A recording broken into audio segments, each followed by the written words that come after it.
4:30 p.m. This meeting of the Mountain View Wisdom School Board is called to order. We will begin with the Pledge of Allegiance. Please rise. Pledge allegiance to the flag of the United States of America and to the republic for which it stands, one nation, indivisible, with liberty and justice for all. We will now take a roll call of the trustees. Bill Lambert. Laura Berman. Devin Conley. Let the record reflect that trustees Lambert, Conley, and Berman are present. Trustee Blakely is absent. We will now move on to the approval of the agenda. Trustees, I'll ask if you have questions in just a moment, but I noticed on our closed session agenda regarding the personnel items, they're listed as A when they should be F. I think this might be the appropriate time to change that in the agenda. Okay, so we're going to update that. So right now we have 2 A's in consent, but the last A around personnel items will be changed to F. Are there any other questions from trustees? And let the record reflect that Trustee Blakely is present. Trustee Lambert. Yes, I'd like to move that we remove item 10L from this agenda and postpone it to a board meeting where after the new trustees take office. This is the amendment of the bylaws from the House Staff Housing Oversight Committee. I believe that item is more appropriately determined by the new board. Can I offer some, can I make a suggestion that we leave it on? I think based on the public comments, I know where you're going on this, and we would like to talk about the budget question that's on there. And so you've received the recommendation from the Oversight Committee to change the bylaws. Staff doesn't recommend you do that at this time, but would like you to consider looking at the housing budget for some operational reasons. Okay. Then I withdraw my motion. Thank you. Trustee Blakely. My understanding was that that was required to happen before December, and then it could be amended again. Yeah, we'll get into that when we get to the item. Are there any further questions from trustees? Seeing as there are none, we'll take public comment on the agenda. We have 1 speaker in person. If you would like to address the board regarding this item, you can raise your hand in Zoom, press *9 on your phone, or in person, you can approach the podium and submit a yellow speaker card. I see 1 hand online. This is not the closed session agenda yet. This is just regarding the overall agenda. I have 2. Oh, okay, we've changed online. All right, we are going to, we have 3 speakers, 1 in person and 2 online. I'm going to take a screenshot of our online speakers so I don't forget who they are. And we are going to allocate 3 minutes per speaker. We need to get a 3-minute timer up on the board, please.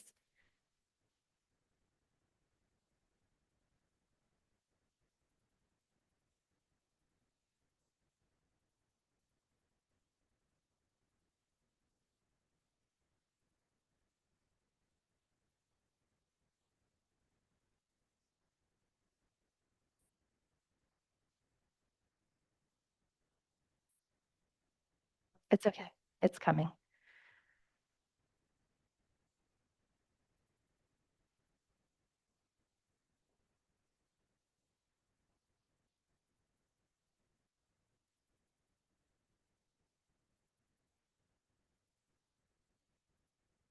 All right, we'll start with our in-person speaker, former trustee Nelson. You may begin when you are ready. Yes, if you look at the card I put in, I'm anonymous number 1. Oh, apologies. Thank you. Because anybody who wants to be anonymous doesn't have to state their name for the record according to the laws of the state of California.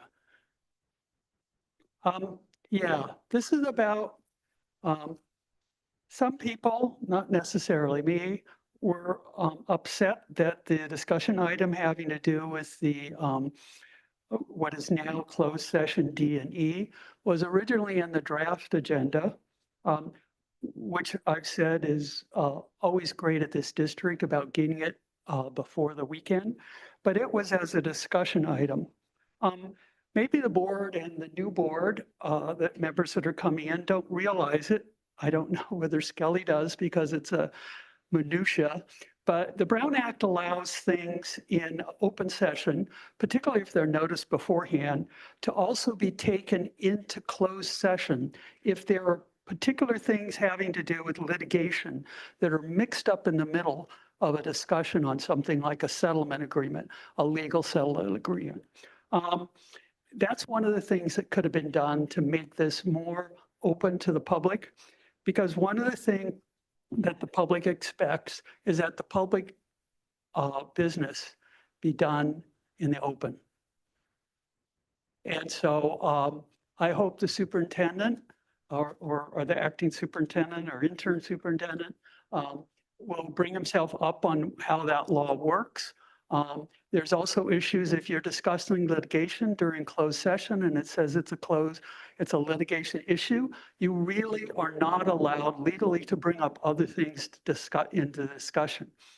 So be careful about what you're doing that, and always go to transparency. The Brown Act is an absolute minimum of transparency. It isn't the maximum of transparency you do.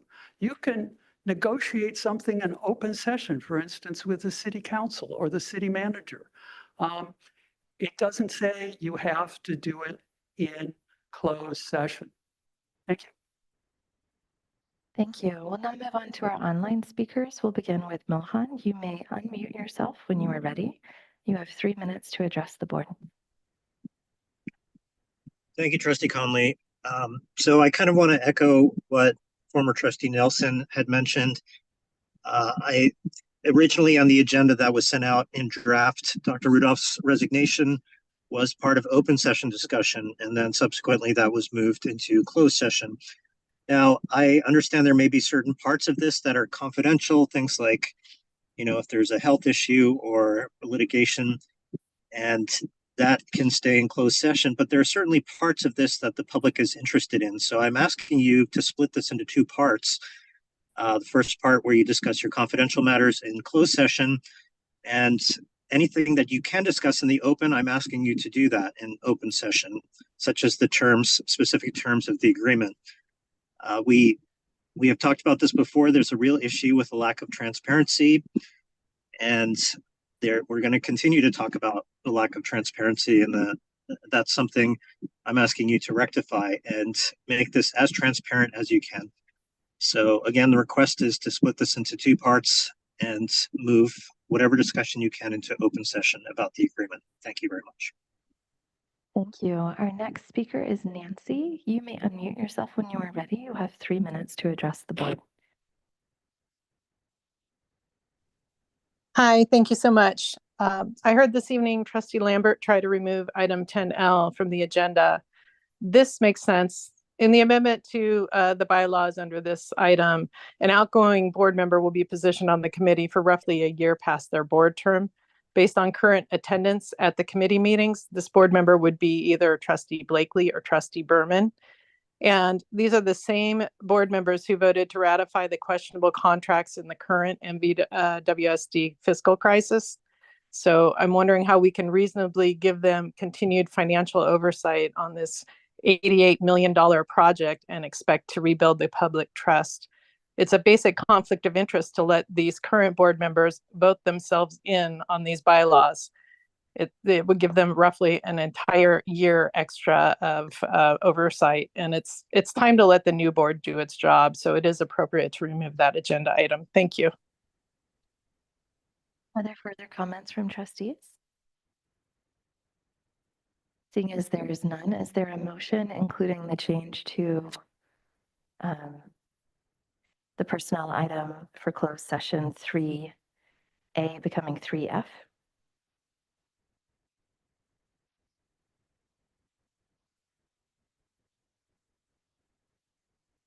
We need a motion, trustees.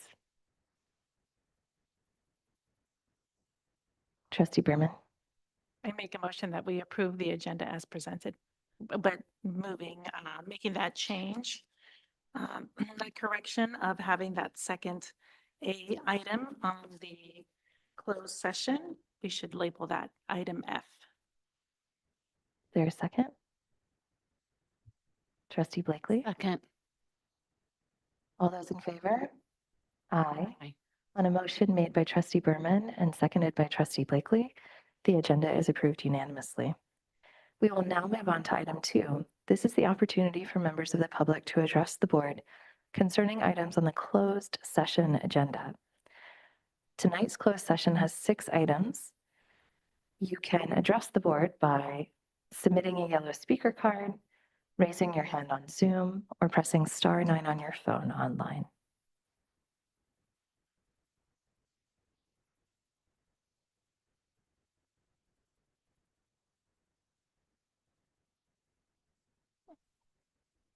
I haven't allocated time yet because I'm still waiting for hands. Thank you. All right, we have 4, oh, here they go. I'm going to count to 5, and then I'm going to close hand raising online.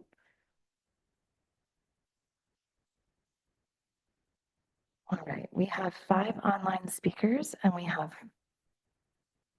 at least 1 in-person speaker.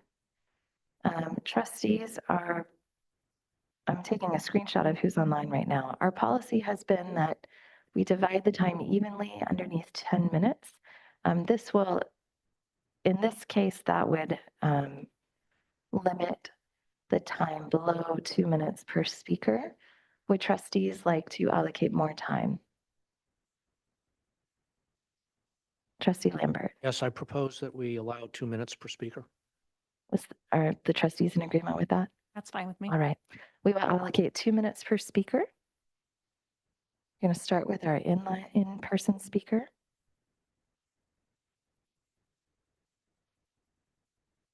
And Ms. Martinez, you may approach the podium and begin when you're ready. Good evening, board, members of the school board. Thank you for this opportunity to speak with you tonight about the second agenda, closed agenda item, expulsion. Again, my name is Sheila Martinez. I'm an ELD teacher at Graham. I will not be speaking specifically about this expulsion, but about the expulsion process in general. I'm unsure if you're aware of the incident that occurred in my classroom during lunch last May. I was assaulted by a student while trying to protect another student. I would like to thank my Graham family for their care and support. And I'd also like to thank Swati Dagger for being the only person from the DO to come and check in with me in person. I'd like to thank my current principal, Benavides, for being proactive and clearly communicating updates and requesting that Acknowledge Alliance be on campus. My experience after the incident included 0 communication from the district. I spoke with an administrative assistant to make sure my workers' comp was taken care of, and I received information about mental health resources. I waited a week. I heard nothing. I, the victim, emailed who I thought could help me navigate the situation. The superintendent emailed me back to inform me that I should not have emailed. Nothing in his email mentioned a safety plan, next steps, support, or empathy. I was told by other administrators that the students were suspended and that there would be an expulsion hearing. I heard nothing all summer. I heard nothing for the first day of school. I, the victim, then reached out to the district in September. My primary goal in speaking with you tonight is to encourage the district to establish a clear step-by-step transparent system for responding to incidents of workplace violence, especially when it comes to teachers and students. I genuinely hope no teacher has to go through what I did, but if it happens again, teachers should receive clear, regular, and respectful communication. In addition to affecting teachers, the absence of clear communication of a clear expulsion process has resulted in students being kept out of the classroom without direct instruction for an extended period of time, 2, 3, almost 4 months. These are Thank you, students Ms. of color. Martinez. My apologies. I know 2 minutes is very short, but we do welcome written comments as well. Thank you. We also have an additional in-person speaker, former trustee Stephen Nelson. We need to reset our timer for you. You may begin when you are ready. Thank you. I'm former trustee Stephen Nelson. What is the role of the board? This is about D&E, your dealings with the superintendent who may be leaving.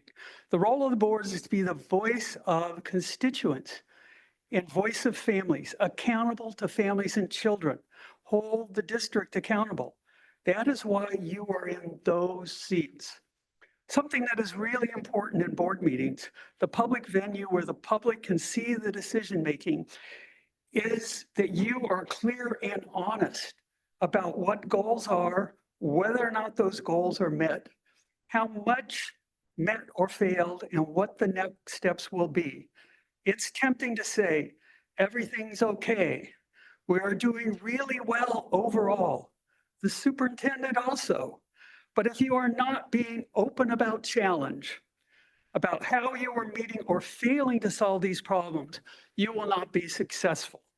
It started several years ago.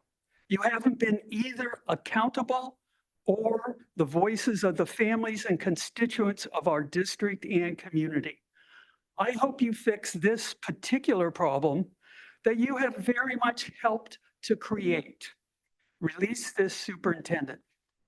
I'm not going to crib this speech. The attribution is the majority of this speech was from the League of Women Voters Candidate Forum in September of 2018 from the recorded words of candidate Devin Conley. Thank you. We will now move on to our online speakers.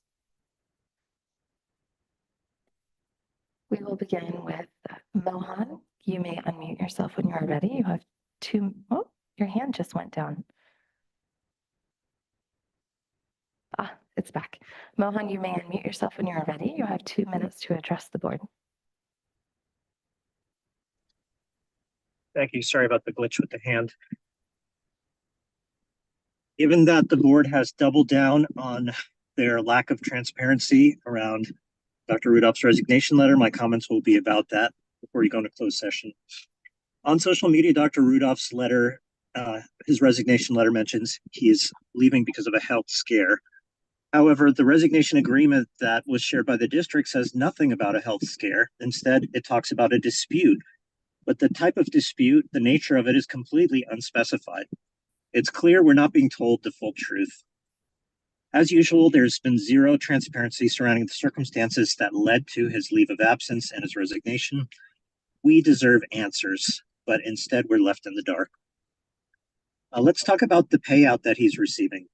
Under his contract, the district isn't obligated to pay Dr. Rudolph a dime if he resigns voluntarily. So why are we giving him almost $100,000?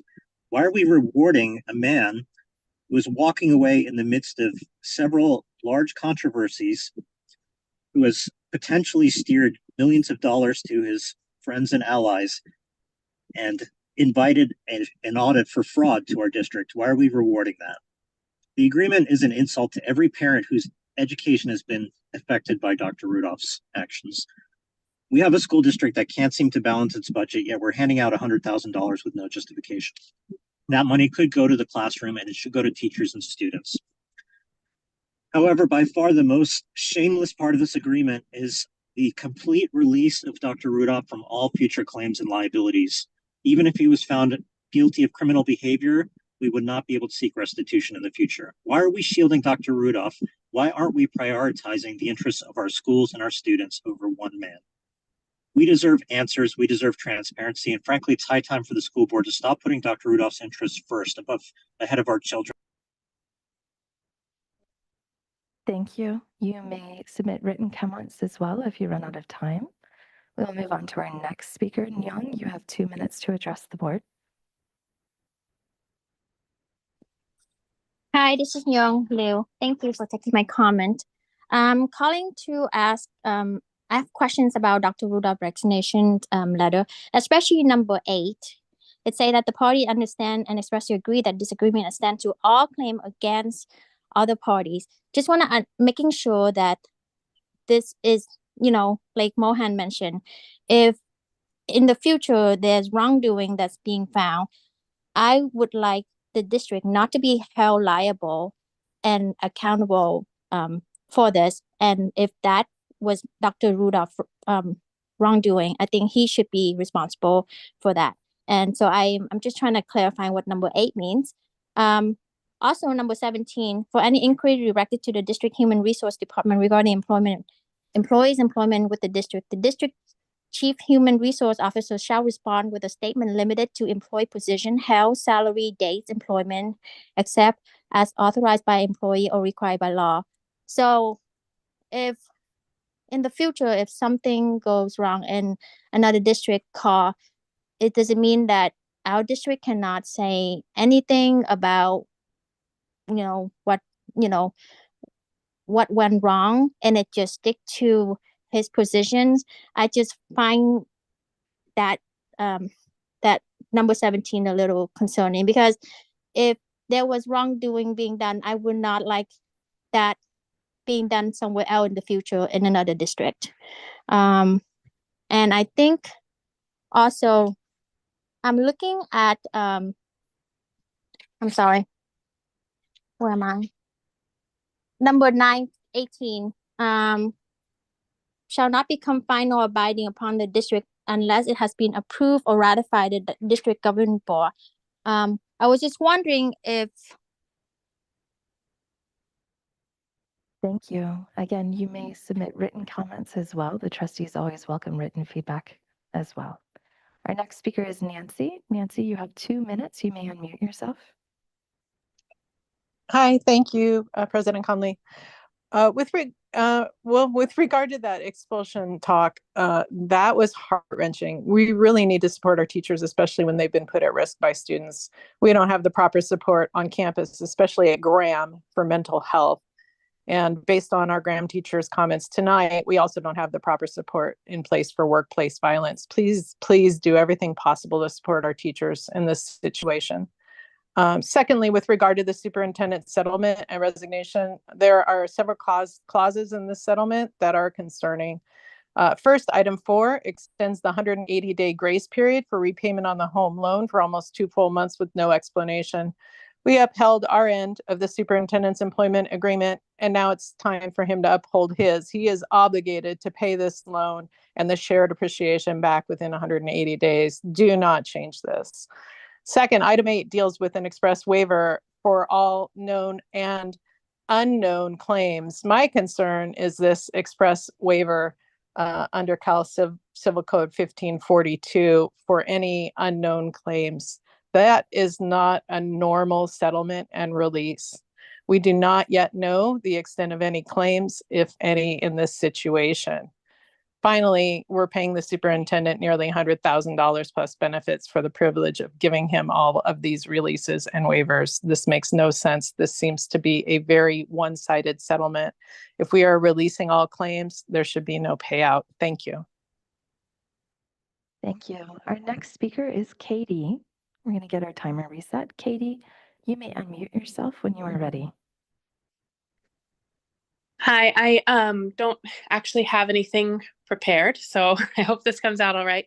But I would just kind of like to echo Nancy's sentiments there that if someone's resigning, I don't think that we need to be paying them out to go.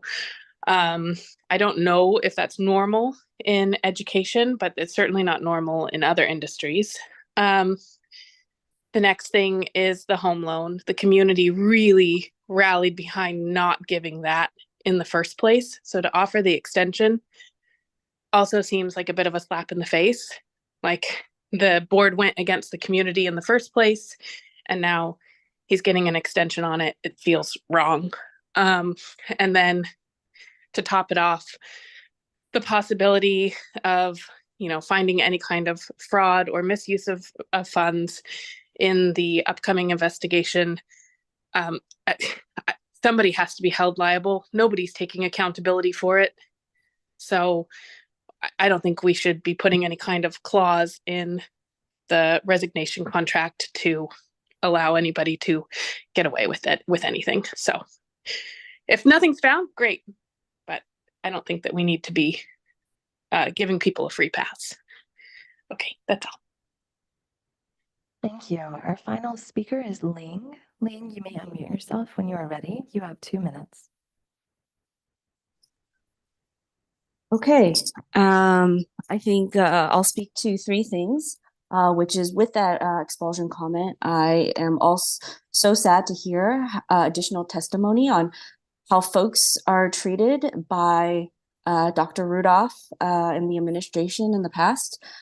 And given the FICMAT audit impending for financials, I'm not I don't quite understand why we're continuing to support Dr. Rudolph's interests and not our communities and our district, especially with the part of the settlement that releases all unknown claims.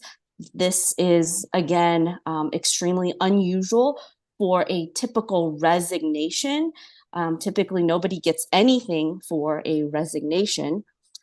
And then aside from those issues, I will speak to the transparency, which is the real estate negotiation. I don't see any reason why that portion should be in closed session. That's actually quite public interest, especially with the scope of the cost that that the district appears to continue to have to pay, given the associated consent agenda item, which we're asking to approve and allow to borrow funds to support that. Thank you. Thank you. We will now move on to item 3, closed session at 4:56 p.m. We are adjourning to closed session.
All right, at 6:04 p.m., we are returning from closed session.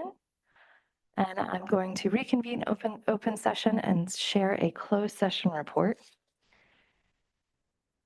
In closed session, the board reviewed an agreement and stipulation for expulsion of student number 48918. Is there a motion to approve this agreement? I move that we approve the agreement as presented. Is there a second? Second. All those in favor? Aye. Aye. On a motion made by trustee Blakely and seconded by trustee Berman, the motion passes. This report out also includes item 3D1 on the closed session agenda. Upon the motion of trustee Lambert, seconded by trustee Blakely, and a unanimous vote of all 4 trustees, the board took action in closed session to ratify a settlement and release agreement between the governing board and Dr. Allende Rudolph. The agreement and date of resignation are both effective November 1st, 2024. I would also like to report out on items 3G1 and 3G2 from the closed session agenda. Upon the motion of trustee Blakely, seconded by trustee Lambert, and a unanimous vote, the governing board of the Mountain View Westminster School District appointed Jeff Baer to serve as the district's interim superintendent effective February 3rd, 2025. During open session this evening, the governing board will consider the approval of an employment agreement for Jeff Baer to serve as the interim superintendent effective February 3rd, 2025. And also during open session this evening, the governing board will consider the approval of an employment agreement for Kevin Skelly. I'm sorry, the translator is, hold on just a moment. Our staff is working Ms. Delgado to get you set up as translator. Thank you. We can't hear you.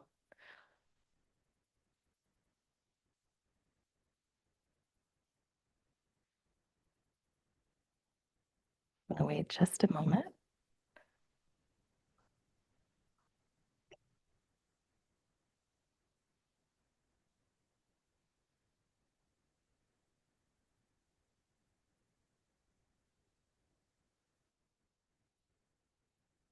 All right.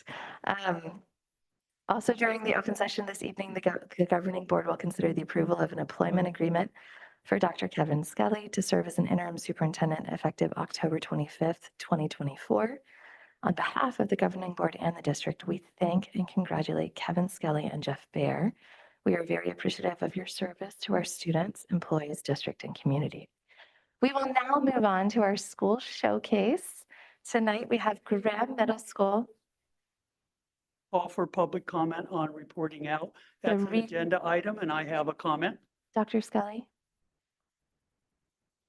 Do we usually take public comment on reconvening open session? I haven't heard of doing it, but We since you're here, Mr.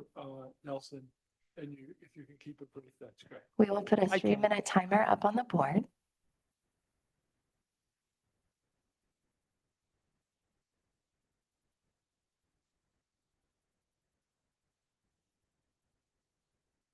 Friends, we will start shortly after that with you. So thank you for your patience. And then you can cut down the number of minutes. I believe the Brown Act says when you are voting on something that's a final agreement, and since it was already signed, you're agreeing to it, makes it a final agreement, that you're supposed to verbally report out a summary of what the agreement is.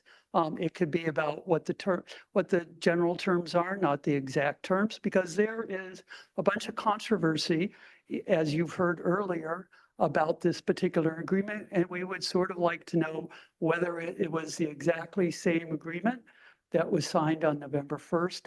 Something to affirm that is probably just good enough. Thank you. Thank you. This is how long the trouble has been going on. This Save Cooper Park is the kind of thing that got people riled up. Thank you. I can confirm that this is the same agreement that is posted online with our agenda materials and has not been altered in any way. All right, Graham friends, we're going to do the Pledge of Allegiance. If you all can come up to lead us. We have Graham Middle School here with us tonight.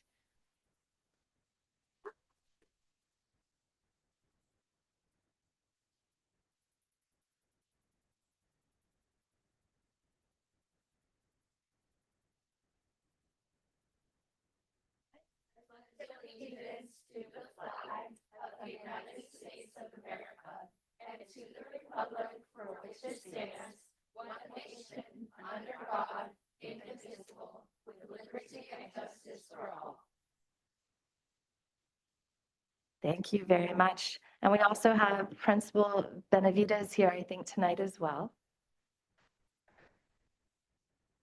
And I see many staff members. Thank you for being here. Board members, I wonder if you want to come to the other side, if you want to be able to see them dance.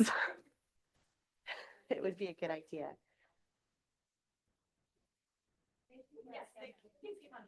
Oh, sorry. People. Yeah, thank you.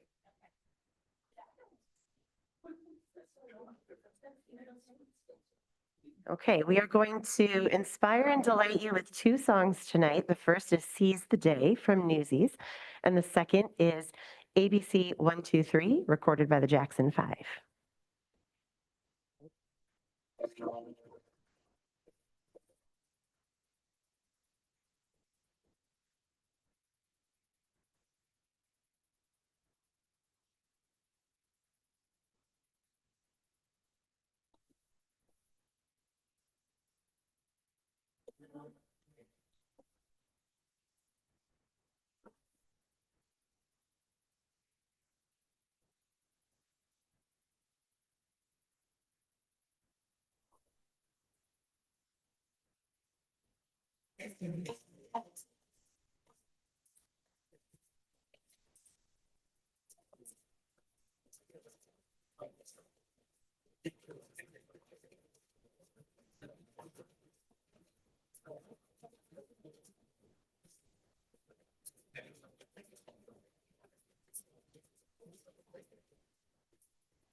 Go ahead and switch.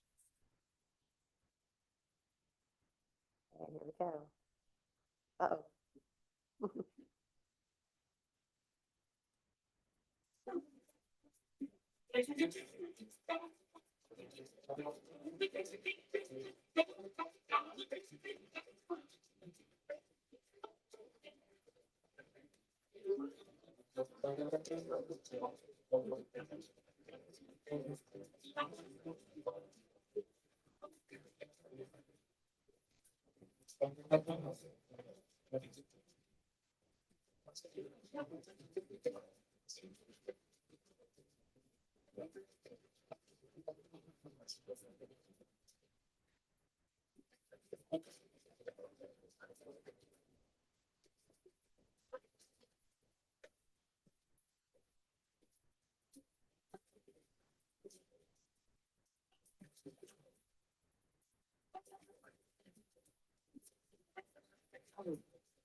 Thank you, our choir students, and thank you, parents, for being here tonight. I really appreciate you being here and supporting our students. Thank you so much. Ms.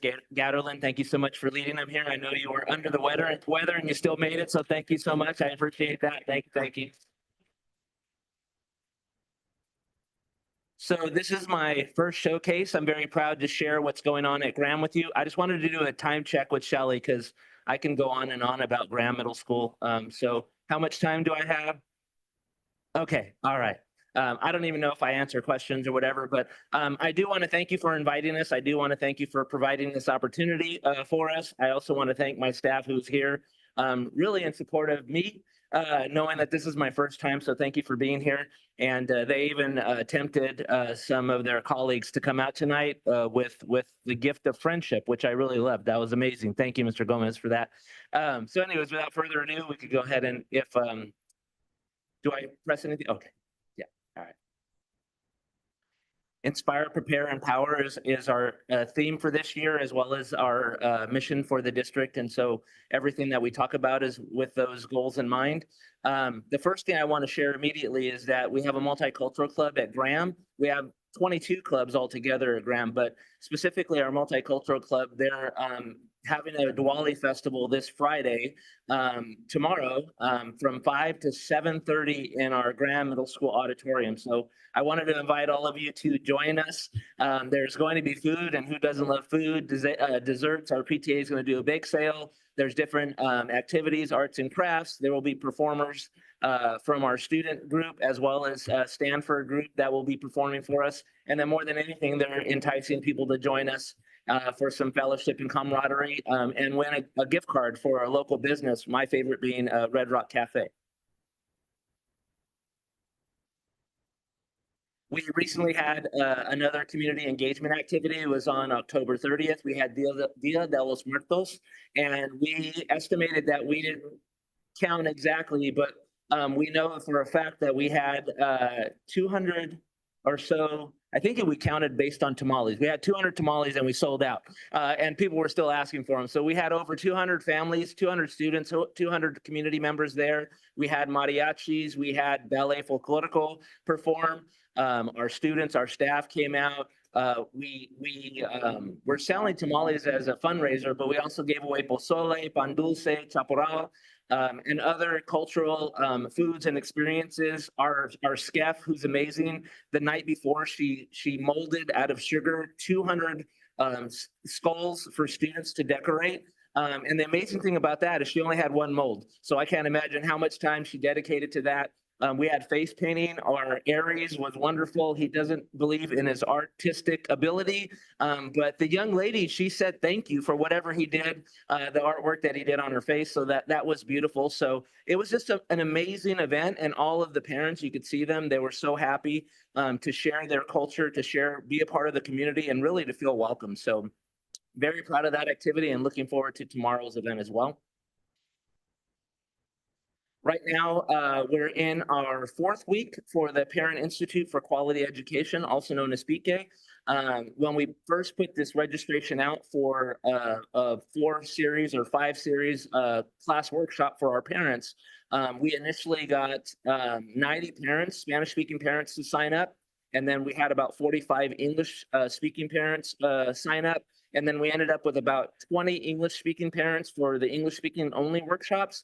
And then we ended up with about 70 to 75 Spanish-speaking parents that have repeatedly shown up for the activity and the workshops. And they've really appreciated it. It's been a really amazing experience, empowering experience for all of them. They're learning a lot. They're asking a lot of questions. And really from these parent workshops, they're asking for more support because now they know what to ask for. Before they weren't really sure what their students needed, but now they have the knowledge to ask the right questions. And I think that's really amazing for them to be able to feel empowered and feel a part of our community and be able to give that input. So 2 weeks from now, November 19th is their graduation. All of you are invited to attend the graduation. We have 2 speakers, 2 parent speakers that we choose from, one from each English class and one from each Spanish-speaking class. And then we have a guest speaker as well. So Mrs. Ramirez Berman, if you're available that evening, we'd love to have you come and join us and be our guest speaker for that event. But again, I invite all of you to join us for that amazing event because our parents, again, have the opportunity to receive a diploma as a part of completing their coursework in Parent Institute for Quality Education. So I'm going to share just what I think is fantastic. And I would say probably the one thing you learned with our choir is it's not so much what we offer at Graham, it's really our people. And it's really their passion for what they do. Like Miss Gatorland, she was not feeling well. She was under the weather, but she couldn't let us down. She couldn't let you down. She couldn't let her students down. And so she was here. And so I love her passion, and anything that our teachers ask our students to do, they're willing to do it themselves and like model it and demonstrate it every day that they're at work and probably in their personal lives as well. But in student leadership and ASB, we have Ashley O'Sullivan, who leads our students with various activities, and they actually collaborate with all of our organizations. They often collaborate. Right now, they're doing a shoe drive with our PTA.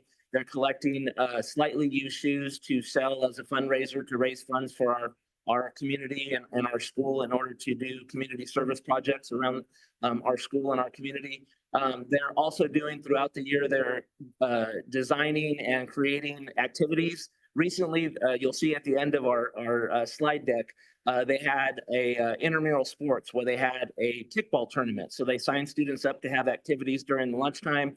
A champion was crowned, and then that champion team competed against our teachers, which you'll find out very shortly that our teachers lost. And our students were so excited to defeat the teachers because from what I understand, they hadn't won that game in a very long time. But it was a great experience for all. And they typically do one of these tournaments per trimester. So there's always an activity going on at lunch that our leadership sponsors in order to engage all of our students in our community. And then also, we do rallies at the end of our trimester. We typically had, we had our first one. We called them revisit days, but we changed it to bear days where we celebrate the accomplishments of the trimester or the previous trimester. And the leadership students not only create and organize it, but they actually run the rally, which I find amazing because if you've ever been around, you know, just a small group of middle schoolers, it's kind of hard to get them all on the same page. And there's 900 middle school students in our pavilion at Graham, and our leadership students are able to get their attention, to organize them, and to get them to do activities during these rallies. And again, the next one, I apologize for not inviting you to this one, but I'll be sure to invite you to the next one. Again, as I said before, our teachers are really engaged, and so are our students. And if you notice on the left-hand side, the column, we have some lunchtime clubs that are offered, and then we also have some after-school clubs. I think more than anything, the lunchtime clubs are really to gather students together with common interest and have conversations and be supportive and like learn from one another. And then the after-school programs require more time and require a greater commitment, not only from the students, but also from the staff. And again, we have 22 clubs, and most of those clubs were actually requested by students. They go out and seek a teacher sponsor, and then they work with their teacher sponsor to create a schedule and to make a plan for the school year. And one of the things that is coming out of our clubs this year is that students are able to not only earn a block G for their various activities, sports, extracurricular grades, and attendance, but this year they're also able to earn a block G for their participation in a club. So it gives every student an opportunity to earn a block G and to wear it with pride at their promotion in their end of their 8th grade year. I think I talk about Yosemite to everybody that I could tell. I mean, I've been well, yeah.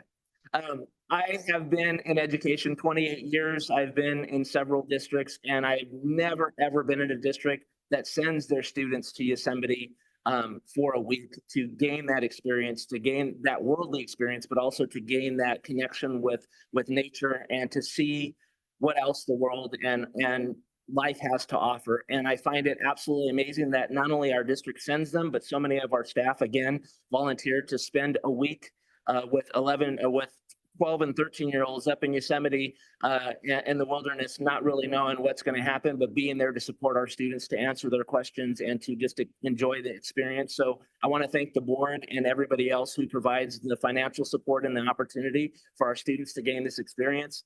I previously worked in Fresno Unified, and we were only an hour and a half away. And it was amazing that of the 77,000 students, probably only 7,000 of those students had ever been to Yosemite. And here we are in Mountain View, giving our students the opportunity to experience it firsthand. So I just want to thank you for this opportunity. I think it's amazing. ROAR. I love, I'm sure when I walk away from here, you're like, what does ROAR stand for again? And there's always an argument on what that acronym stands for. But to me, the most important thing, the ROAR program is led by our Aries, Mr. Noriega, and is also supported by a teacher sponsor, Mrs. Mendoza, our PE teacher. And I think the most important and amazing part of ROAR is it's a mentorship program. And I think mentorship is one of those tools and opportunities that we don't use enough. Taking somebody who has great experience in a particular field or understanding of a role and sharing that knowledge with somebody who's younger, who doesn't have the experience or knowledge. And so Mr. Noriega and Mrs. Mendoza train 8th grade students who are interested in being ROAR mentors on how to support 6th grade students and help them get acclimated to middle school life and help them understand and navigate the academics requirements of our school and the expectations of our school. And through their partnership, it develops skills and leadership skills within those 6th grade students, who will then later become ROAR mentors themselves their 8th grade year for 6th grade students. More than anything, Mr. Noriega and Mrs. Mendoza teach our students how to be good citizens and their civic responsibility in supporting their community. And they had their first meeting this past week, and they're planning on going to, I'm trying to think of the Mountain View Recreation Center to take advantage of all of the resources and opportunities that they provide as well. And that's the other thing, is just getting them out in the community, helping them understand all of the supports that we already have in place, and taking advantage of those to ensure their own personal success. Athletics, I could go on and on. Again, I think all schools offer athletics in our area in Mountain View Westman School District. But the one thing that I want to tell you is it's not just what we're offering, it's the people. It's all of our coaches.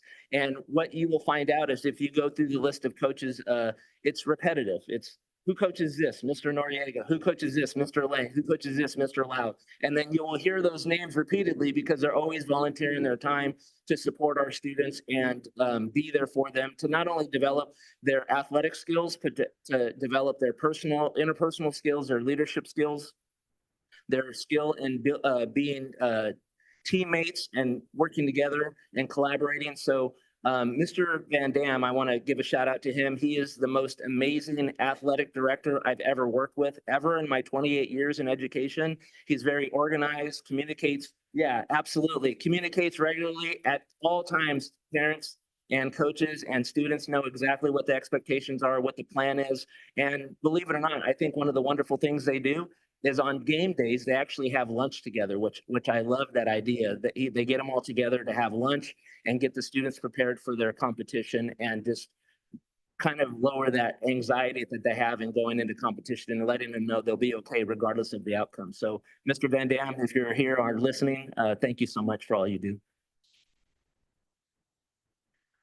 Some of our academic programs, we have immersive social studies taught by Miss Galicia. And again, I don't know if this is offered in schools in our area, but Mrs. Galicia's passion for her students in teaching them our native language Spanish speakers, social studies in Spanish so that they develop their skills in their native language and then are able to expand those skills into English as well. And be biliterate, which is absolutely amazing and a powerful skill to have. And so she teaches, if you notice, 6th, 7th, and 8th grade, which means she has multiple preps throughout the day to prepare for, and she does an absolutely amazing job.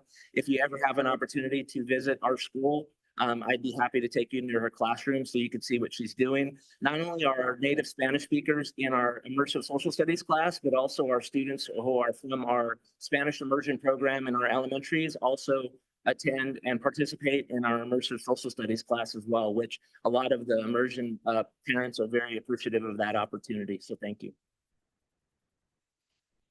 World language again is a hot topic, and I will tell you that we at Graham are actually looking to expand not only our Spanish program, but actually build a world language program. So we're hoping that next year, as we start to talk about classes that we're offering or courses we're offering at Graham, that we offer additional Spanish classes or additional world language classes. That's what we hear from our community and from our students.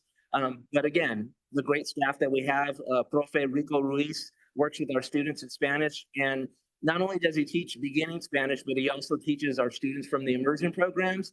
And even though he doesn't have as many preps as Mrs. Galicia, he's developing additional curriculum because some of his students take his class multiple times because we don't have the various levels that our immersion students need in order to continue to advance in Spanish. So even though within one class, he may have 3 different levels. He may have a beginning Spanish speaker, he may have a native Spanish speaker, and then he may have a student from the immersion program. And so for each one of those students, he creates an individualized lesson so that they can continue to develop their language skills. And then he utilizes the more advanced fluent Spanish speakers to support the beginning or the beginner Spanish speaking students in his classroom. So I love what he does. And if you ever get a chance, I encourage you to visit his classroom. We have, again, I don't think we have enough slides to show all of the great work that our teachers do. And again, I'm so proud to share it with you. But one of the amazing programs we have is our intensive support program taught by Mr. Jordan French. We are fortunate enough to entice him to come over to us from Palo Alto Unified School District. So thank you very much, Mr. French, for coming on over. But he has just hit the ground running and working with the students. They do community learning projects. They go out and they actually go shopping for ingredients to have a cooking lesson in their classroom. They take the ingredients back to our staff lounge and use our cook range and our whole kitchen we have there. They cook a meal and then they leave it for our staff to enjoy. And they've cooked things like black beans and rice. They've cooked, they've made guac and chips. And I think they're making lentil soup. So but the amazing thing is not only do they get that experience, but what they're making is absolutely delicious and amazing. And they've taken it a step further. They've actually opened up a cafe it's every Thursday at brunch.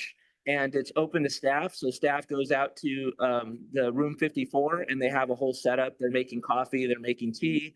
Their aides, instructional aides make muffins, and the students actually make cookies that are absolutely delicious. So again, so many things that are going on at our school. And if you ever have time to stop by and visit, I'd be happy to show you around. But he really, really does teach his students what they need to know in order to be successful in life. He has great confidence and faith and belief in the students' ability to develop and grow. And if you walk in there, you'll see the joy that his students have for learning. And I want to use that phrase more often, but I love using it, especially in this case. They have a joy for learning when you go in there, and I'm absolutely proud of him and his team for what they do with our students.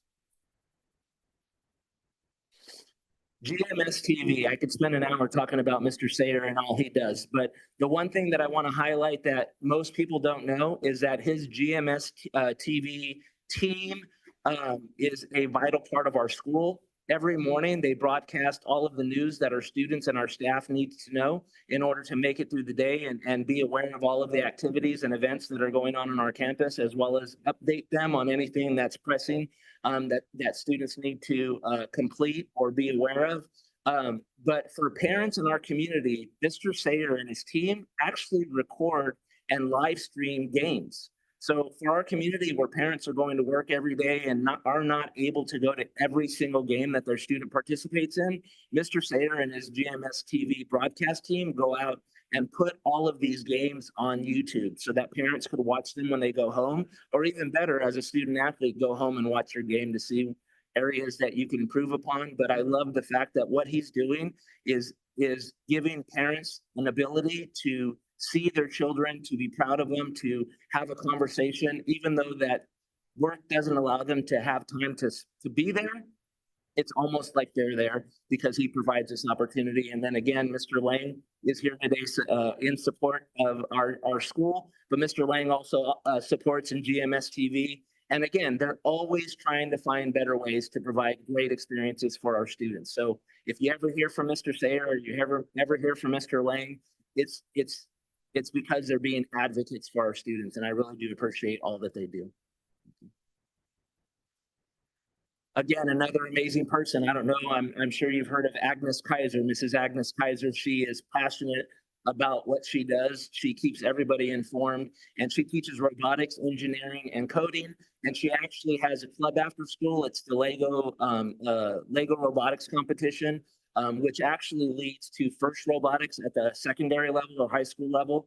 That is a highly revered program where students go into that and win scholarships to university because of their designs in robotics. But in robotics, the students are working on their EV3 robots where they're doing programming and testing them out in the classroom. Students are doing certificated entry Python programming, where I don't know of any other middle school where students are earning certificates for coding at the middle school level. So, I mean, we probably have to do our research, but I doubt very seriously that middle schoolers are able to go to their public school and earn a certificate in coding at their school. And again, Mrs. Kaiser is always looking for ways to provide a better experience for her students. And if you ever go into her classroom, she'll keep you there for at least an hour, sharing with you all of the wonderful, amazing things that they're doing. And I'm just proud of her, and I appreciate her advocacy for our students. Choir. I don't need to say anything much about choir. You all saw what Mrs. Gatterlin is able to do with our students and just get them enthusiastic about their experience. I don't know if you know this, but I think the director of the California State Choir, is that correct? Honor Choir? Absolutely. So again, I just want to say, like, I'm sharing with you some of these classes and programs and offerings and electives that other schools offer, but the biggest difference at Graham are our people, their passion for what they do, and it is contagious to our students, and I really do love that. Next slide. Thank you very much, Mr. Cassell, for being here. Thank you for all you do. We had all of our concerts about a week or so ago. All of the days kind of run together, but what an amazing job he did. 4 concerts, but probably my favorite concert of all of them was using the outdoor amphitheater at Graham, and the jazz band played in the outdoor amphitheater. And what I loved is while they were playing, some parents were actually dancing to the music that they were playing. So I love that our community is so involved in all that we do, and they feel the emotion and the passion that comes from our teachers. And thank you for wearing that tuxedo. I mean, that was just like showing our students how to dress appropriately for a concert and how to look professional. So thank you so much for that. Mrs. Vang, Mr. Serrano, I don't think you'll ever be able to catch them. They're always running around. and they know everything. They're totally connected to our students. Our students love them. Our students know exactly where to go when they're in crisis. Our students know exactly where to go if they just need somebody to talk to. They know exactly where to go if they just need some kind of support, whether it's academic, whether it's social emotional, whether it's mental health, or whether it's just to have a safe adult to go to talk about a problem that they have. They know exactly where to go to. They go to Mr. Serrano and they go to Mrs. Vang, and those two do a fantastic job at supporting our students in every way. And above and beyond that, in supporting our 900 students, they go into classrooms and they actually do lessons on suicide prevention, career and college readiness. Red Ribbon Week just finished up this past week.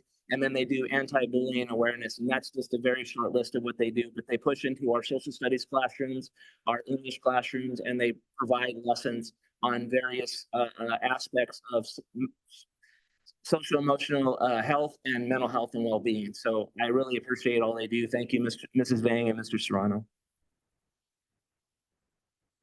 This is just, I think a picture says 1,000 words. Our supportive and engaged staff. Like, I can't believe I've never been at a school, 28 years, I've never been at a school where so many members of the staff dressed up for Halloween. So I just had to share this picture. Like, they're completely in it to win it. And the students really loved and appreciated that their teachers went the extra mile to wear a costume on Halloween and show their support.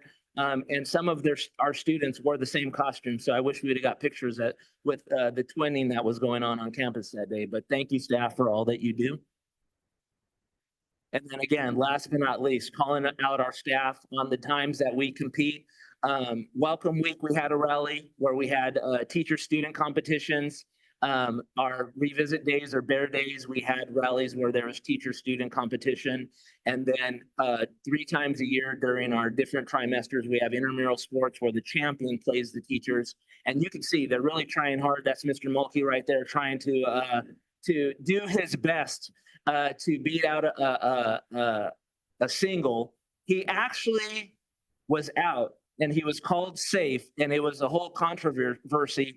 The students didn't win, unfortunately, that call, but they won the game. So they lost the battle, but they won the war. But again, I just want to thank my staff. They're absolutely amazing, and they're the biggest difference they're the biggest difference and reason why Graham's so amazing. So thank you very much.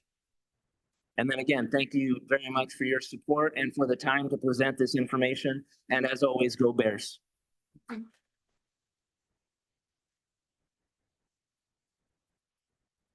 Well, thank you, Ms. Principal Benavides. Thank you to all of the students and families and staff members who came out tonight. We really appreciate you being here. All right, we will now move on to item 6, our consent agenda. Are there any questions from trustees or items?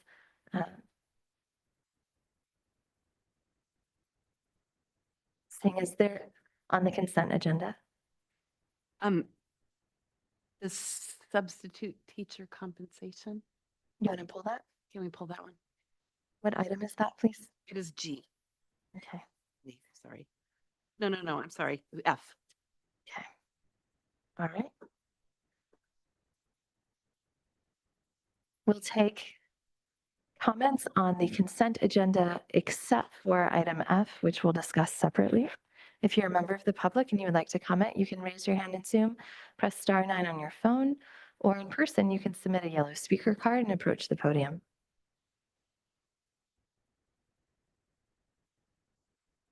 We have 2 online speakers and 1 in-person speaker, so we'll put a 3-minute timer up on the board. Each speaker will have 3 minutes.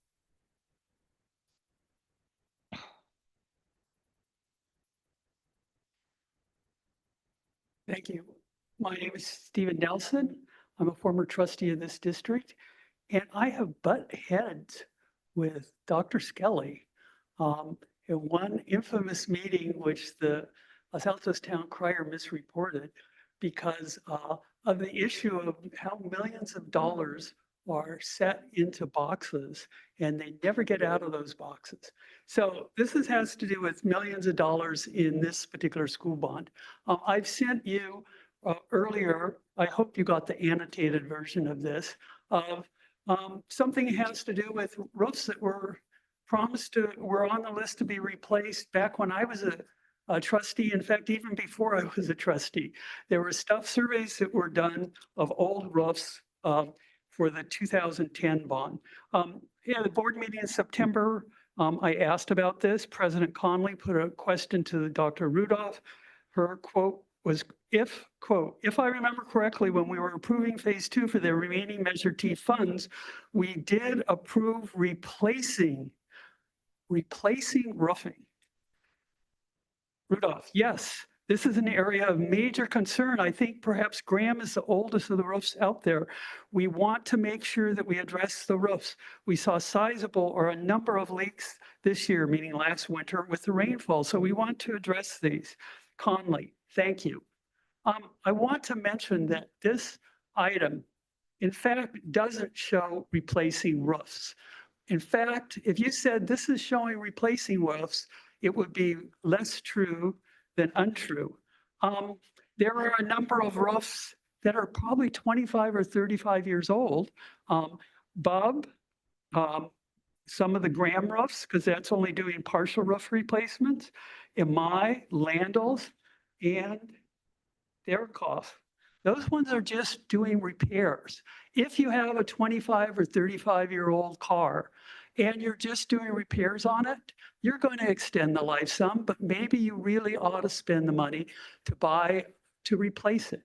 That's really what this money was meant to be. You don't get awards for replacing roofs on your schools, but it prevents structural damage. It prevents mold from getting into the structures that the students may be exposed to. Come on, guys. I figure it's about $12 million that you need more to not replace these, but it's about $4 million, for instance, $3 million to do a replacement rather than a parcel, or to do a fix. You don't get guarantees on fixes on roofs coming up and having them work on it.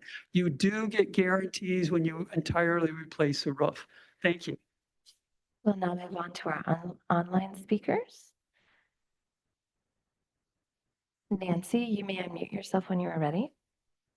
Great, thank you. And I agree with what former trustee Nelson said about the roofs. Graham's roof is long overdue.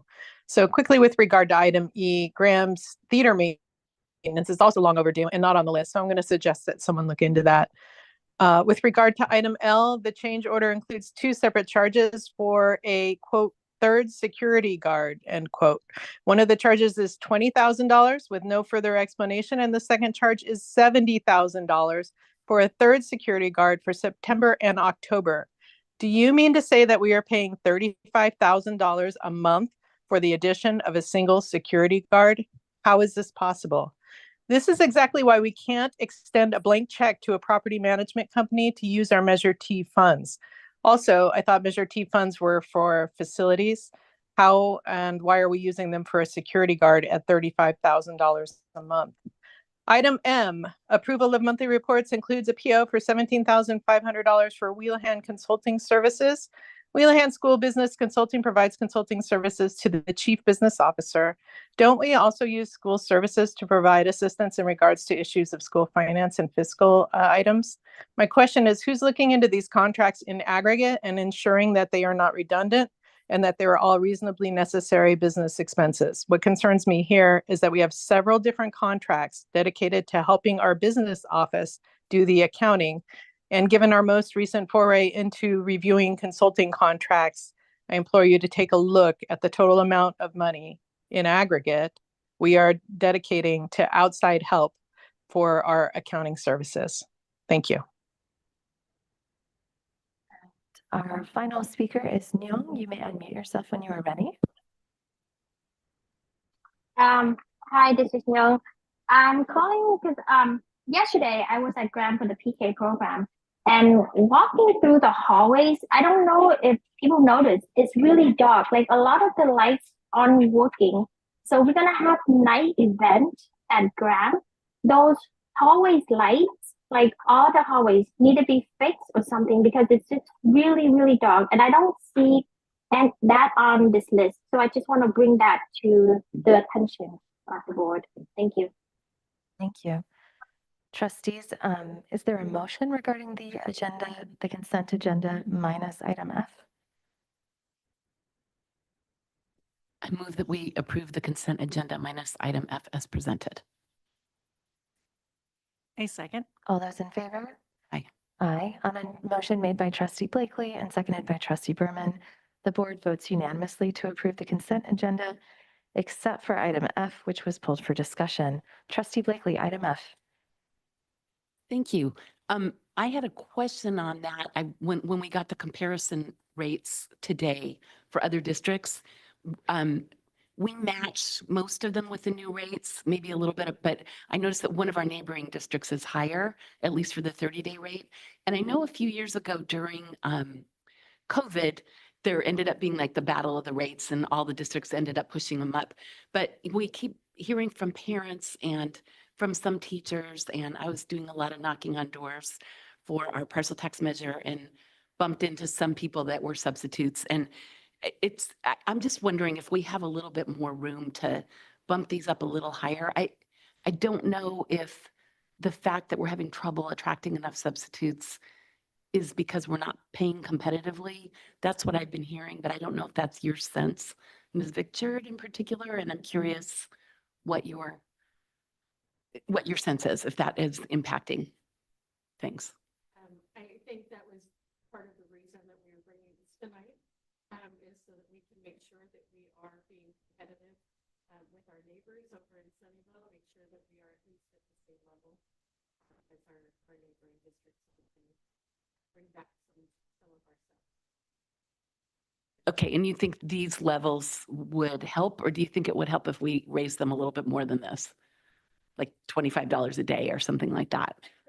Could I suggest that you do this tonight and that you let staff work a little bit more? There are some other ideas that, from other districts that I've experienced that we may be able to use that could have a bigger effect than sort of making a decision tonight. So we may come back with more, but we also may come up with more ideas. Okay, that's fair. I just want to be generous, both generous to our substitutes because it's a tough job to come into a class. Yeah. But also, attract enough of a pool so that we don't have our teachers, working during their prep periods or whatever. So thank you. Yeah, I think I'll just want to add that, we have gotten some emails on this and, as a society, we're interested in giving folks maternal and paternal leaves and things like that. And we have a teaching and staff population often that are having children. And we want them to have children so that we have jobs. But the leave, just in the time that I've been in education has been expanding a lot. And if you're, there's a particular story about a parent at Bub who's had some experience at TK. And, it's very disruptive when a teacher goes on leave. At the same time, we want to support somebody when they're, in the first few months of the kids. So it's a complicated issue and we're going to work some more on it. And, this is an enduring problem. Is when I got started, and it's a problem that is going to be a challenge for us to solve.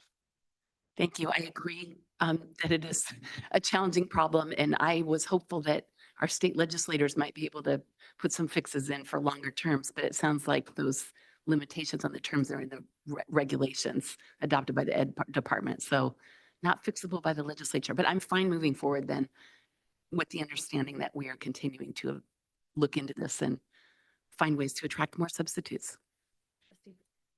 Trustee Berman.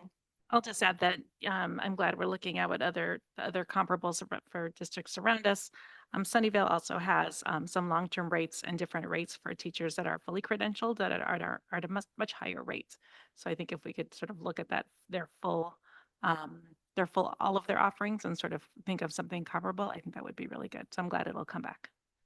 All right, and we kind of jumped into discussion, but we'll take public comment on this consent agenda item F. If you're a member of the public and you would like to comment on this item, you can raise your hand in Zoom, press star 9 on your phone, or approach the speaker podium.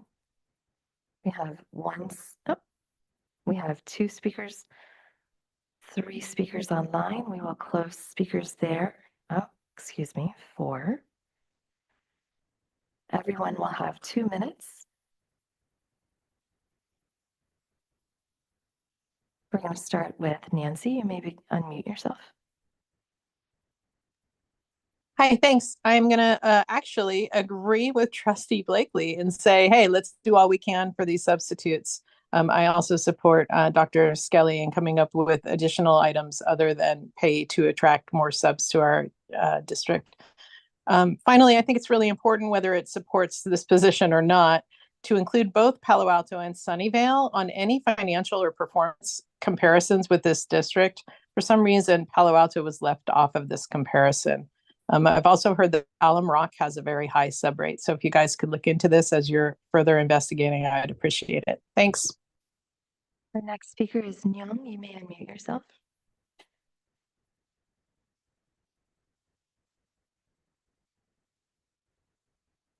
Nyong, you may unmute yourself. Hi, sorry. Yeah, I just want to comment that yes, long-term subs need to be high rate because I mean they need to prep, they need a grade, so there should be a significant shift of pay. And I see that right now, like the proposed rate is the same as both autos for long term, and we need to make it higher in order to attract like people, especially if the alum rate for long term is at 320. And if people are coming from places close in town, they will cost us living is cheaper. We would rather go to Alum Rock where they actually get paid more than having to battle traffic and go all the way to Mountain View. So yes, so just want to comment on that and say thank you. Bye. And our last speaker is Ling. You may unmute yourself. Hi, I'm just actually so thrilled to see this. As my child was personally impacted by a sub situation, so I'm really glad to see the attention that this has brought to improve our sub pool. So I want to thank you for increasing our sub pay and hopefully also treating the intangibles of treating our subs and staff so that they want to come on campus. Thank you. All right. Trustees, is there a motion? I move that we approve the consent agenda item F as presented with the understanding that there will be more reports in the future. Second. All those in favor? Aye. On a motion made by Trustee Blakely and seconded by Trustee Berman. Item F from the consent agenda is approved unanimously. We will now move on to community comments. If you're a member of the community and you would like to comment on an item that is not on the agenda, the board and administration welcome this opportunity to listen. However, in compliance with the Brown Act, the board is not permitted to take action on non-agenda items. To address the board, you can approach the podium and submit a yellow speaker card, or you can raise your hand in Zoom or press *9 on your phone.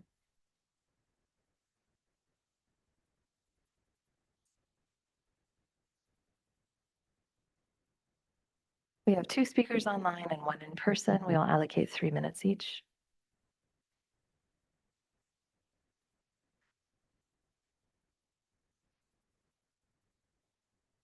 You may begin when you are ready. Thank you. My name is Stephen Nelson. I'm a former trustee of this district, and I want to talk about one of the things that hasn't gotten done and I've complained about before. Now that there's a new guy in charge, I'm going to play to him. I know he's a native, not a native, he's a Spanish speaker. I think I remember, just like Laura Blakely is, but maybe he doesn't realize that this district doesn't do Spanish translations of documents, even for the high Spanish schools that are on the State Department of Education's list for needing documents translated into Spanish. Particularly Castro School is the main one I'm worried about, but also Mistral. The documents that aren't translated during the time when they're being worked on by these communities, including large numbers of families that only speak Spanish fluently, include the school site council issues. and I can't remember this, single plan for student improvement or something, and the LCAPs, which includes the different mainly Spanish composition language, family language groups that are looking at those. I go into those, I keep on asking, where's the Spanish version of this English document?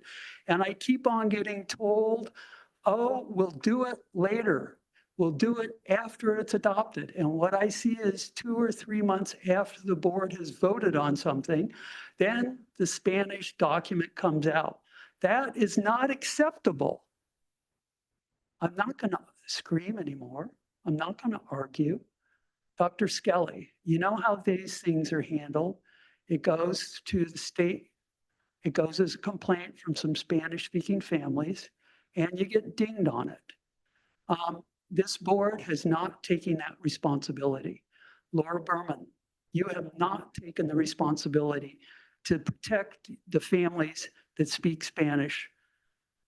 You have not, you yourself, along with Laura Blakely, are particularly, I think it's egregious that you're not seeing that these documents are translated early in the process when people who need Spanish, maybe they don't read Spanish, but their kids do, or somebody else does. It makes a difference for community input when you're disconnecting the Spanish community, when their language is disconnected from what they're being asked to talk about.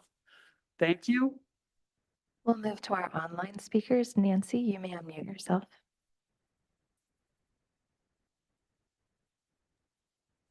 Hi, thank you. I have communicated in the past about the leadership training meetings. Specifically, these are the meetings where all principals and assistant principals have been taken off campus to meet with the district office leaders for 5 to 6 hours on the Tuesdays before board meetings. I have discussed how wrong it is to pull teachers out of their regular classes so the administrators can attend trainings in person. A few days ago, we received documents showing that energy healer Alicia Diggs Chavez was involved in these leadership training meetings. We learned that she has taken her sound bowls to these meetings. We also learned through these documents that the individual meditation sessions were indeed offered during school hours. By the way, we didn't see from these documents any sign that meditation sessions were offered to every single teacher. Now, I hear that teacher Sheila Martinez had an incident, an assault, which I believe happened on a Tuesday. In fact, it was a Tuesday before a board meeting when these leadership training meetings typically take place. We need to stop this insanity. We need to keep our teachers and administrators on site. We need to support our teachers when emergencies happened. What happened to Ms. Martinez is absolutely horrifying and unacceptable. Furthermore, I'm shocked that no movement was taken on this incident until our superintendent went on leave. We need to set the proper policies so that our teachers feel absolutely comfortable speaking up without fear of repercussions. Thank you. Our next speaker is Samsung. You may unmute yourself. Hi, so regarding Castro School, I know that the principal, Mr. Wilbur, he's out of leave, but they didn't explain to us why he was out on leave. And he's a very good principal because he was so connected to each student and he would greet everybody, even the kids, parents, and everything. So I would like to know, why was he on leave? Like, they don't let us know anything about him. And then we keep getting different principles, and this principal is so like super awesome. So we want to know, as I'm a parent there, so I want to know why he's not there anymore, and you should explain why, because he's an excellent principal. Thank you. Thank you. We will now move on to item 8, which is our labor partners' opportunity to address the board. If you are a member of a representative of our labor unions, you may raise your hand in Zoom, press *9 on your phone, or approach the board and submit a yellow speaker card. Seeing as there are none at this time, we will move on to item 9, the interim superintendent report with Dr. Skelly. Thank you very much, President Conley. Well, first, it's great to be back. It's been 10 years since I was here last. I've been thinking about it in terms of Rip Van Winkle. So you go away from someplace, you go to sleep, and then 10 years later you come back, and much has changed and much is the same. And so what's changed is, I think, I said when I was here last time that I was so bullish on this district and its potential, and much of that has come to fruition. Right, you've got considerably more money. You pay your staff well. You've got wonderful facilities here that are there, and you're able to attract first-rate talent here. And so those things are frankly different than the way it was when I was here last time. The things that are the same that I see are the deep care about students, the passion with which the staff goes about their work, the commitment to young people and their future. And so it's really fun to come back. Those of you who are here for a long time, sometimes you don't see the changes. It's like watching your kid grow up. But if you go away for 10 years, you will see that. And it's really, really wonderful to do that. I was so just heartened by the turnout for Measure AA, the fact that you get 74% of the public in this time in any community to agree on something, and something as important as the public education of its young people is really fantastic. And so it's humbling. I think it's inspiring for staff, and it should be inspiring for this board as well, that the public has that much confidence in and recognizes the importance of the work that we're doing. I want to congratulate the board, the 3 new board members. I see Lisa. Oh, they're all here. Okay, so maybe if they could stand up, and I can do this because it's my report, right? So why don't you come up to the front here and just say your name and allow us to give you a thanks for running, for your commitment to public education. There is a special place in heaven for board members and PTA presidents and MVF presidents. So if you're all here, why don't we come up here and just say your name, and so we get a chance to congratulate you. So come on up.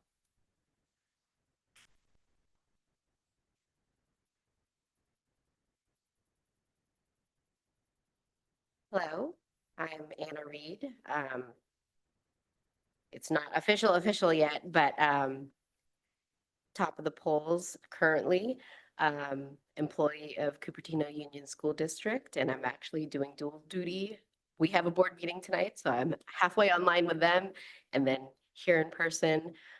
Loved watching all the Graham stuff. I have a current 7th grader there, and my 9th grader was there for 6 through 8. So they do have amazing staff there. So it's really, really great to see them get to showcase that.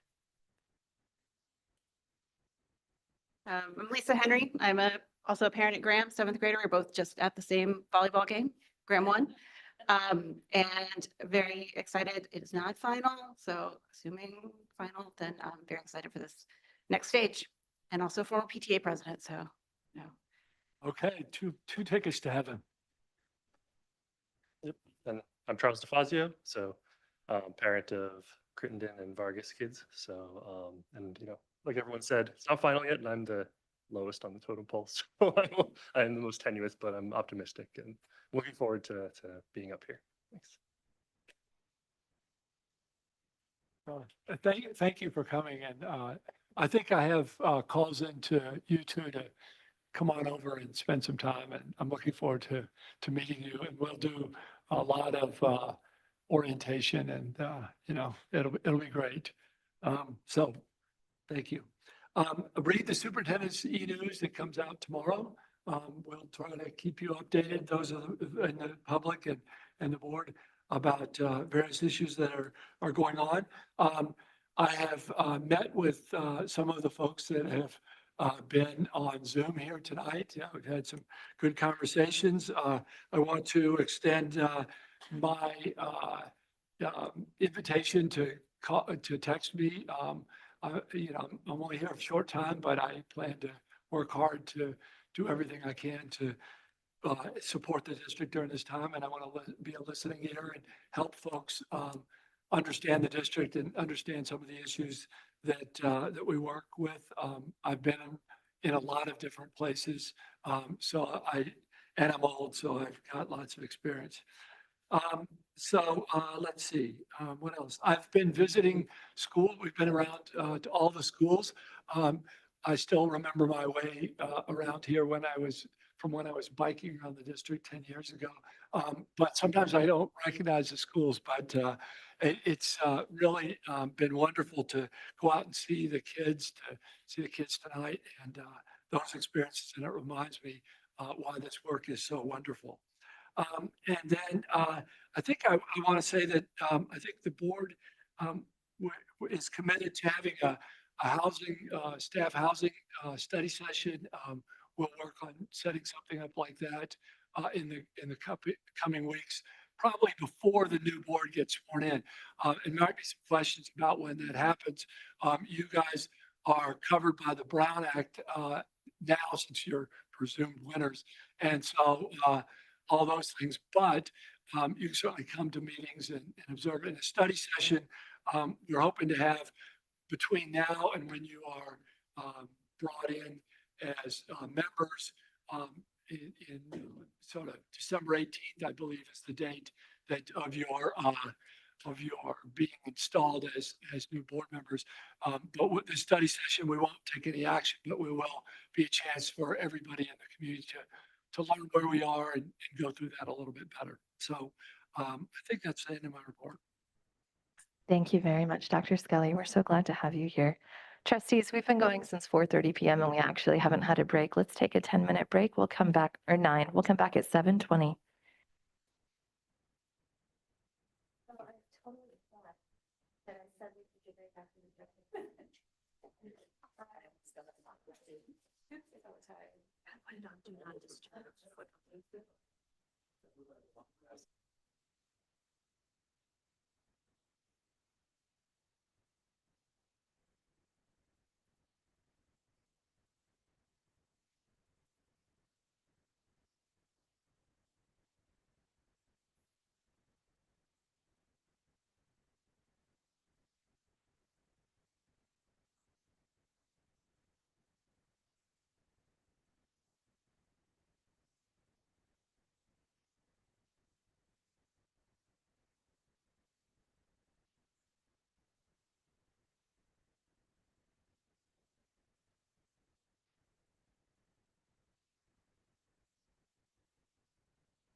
All right, we are back from our break.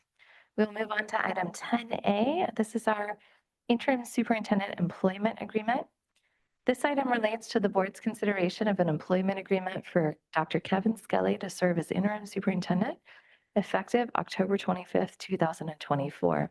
Government Code Section 54953 requires the board, prior to taking final action, to provide an oral summary of the salary and fringe benefits for a district executive during the open meeting in which the final action is to be taken. Accordingly, the following is an oral summary of the financial terms of the interim superintendent employment agreement. The agreement commences on October 25th, 2024, until terminated by either party as provided for in the agreement. As for compensation, the interim superintendent will be paid at a per diem rate of $1,400. Fringe benefits include a monthly contribution of $5,000 to the interim superintendent's health insurance costs and a monthly automobile stipend of $500. Thank you. We will take public comment on this item. If you're a member of the public and you would like to comment, you can raise your hand in Zoom, press star 9 on your phone, or approach the podium and submit a yellow speaker card.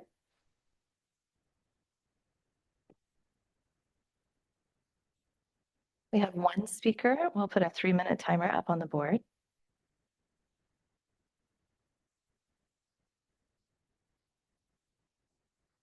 You may begin when you are ready. Thank you. This is Steve Nelson, former trustee again. This is a great guy. This is a great employment agreement. Was this item put as attached as a document to this agenda or not?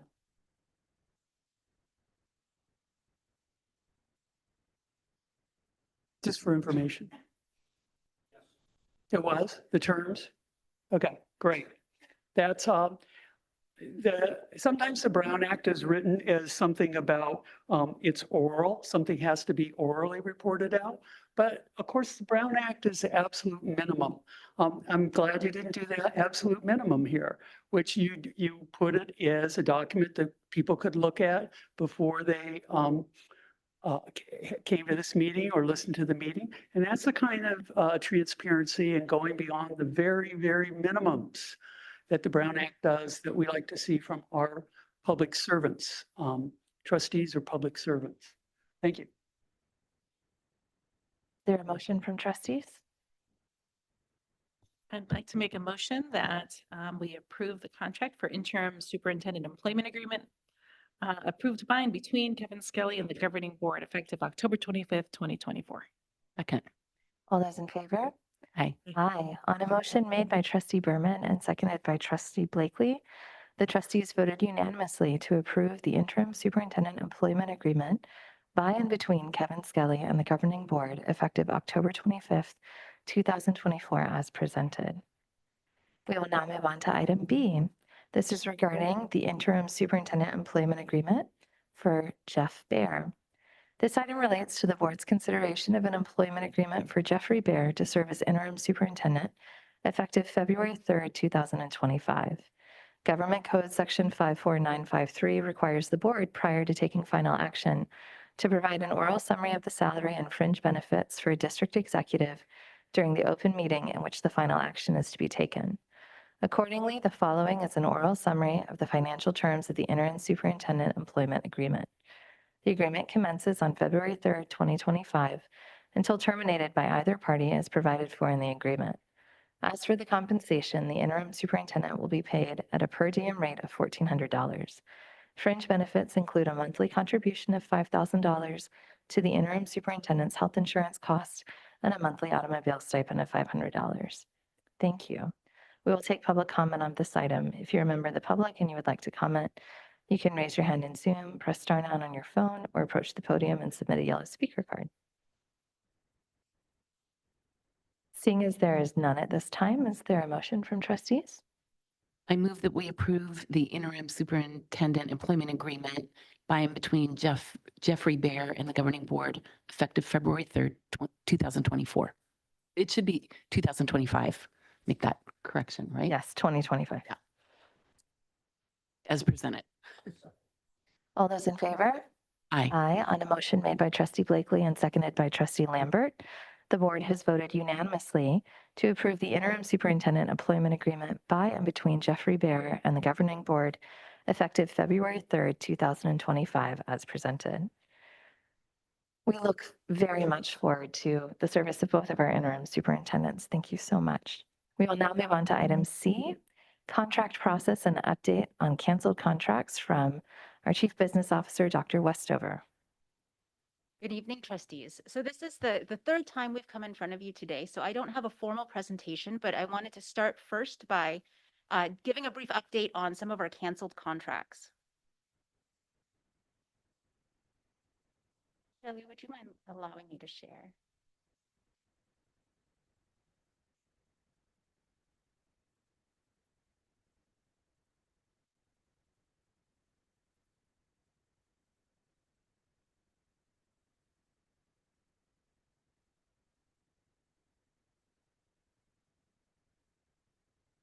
So to give a brief update on some of the contracts that have been canceled, the Blue Violet contract had a contract value of $189,000. It was canceled. It had $94,500 due upon initiation. We have a recouped value of $94,500, and we have the other amount that's under review with our attorney right now, Phil. For the Alula contract, it was canceled, and we recouped the entire cost of that contract. Peter Gorman is canceled. It was originally a contract value of $4,800 with a recouped value of $32,000. The ILO contract has been canceled and had a contract value of $326,584. Currently, we have not paid anything out for this contract. They have requested payment for half of the value of the contract, but that's also under review with Phil. Woodbury Associates was also canceled with a contract value of $180,000, a recouped value of $150,000. Any questions about the contracts that have been canceled?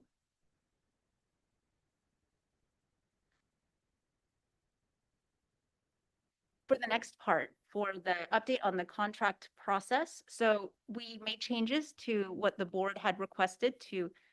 We have a checklist, and we also updated the process that we'll be following. The following actions that you have in front of you are changing the resolution for delegated authority, and then also changing the AR. So you'll notice in the AR coming up, I'm going to speak to each of these kind of together since they're all connected. The AR coming up has a change at the bottom of it that says that the board will review the district's contracting process. If there's any substantial change, it will come back to you for review again, and it will be reviewed periodically by the board. Are there any questions? Because I think we've talked about this a bit. Okay. Are there questions from trustees? We have discussed this at 2 prior meetings. Are there questions from trustees? I don't know if this is the right time to ask. I had a question about the cover sheet. Is this the right time to ask that question? Sure.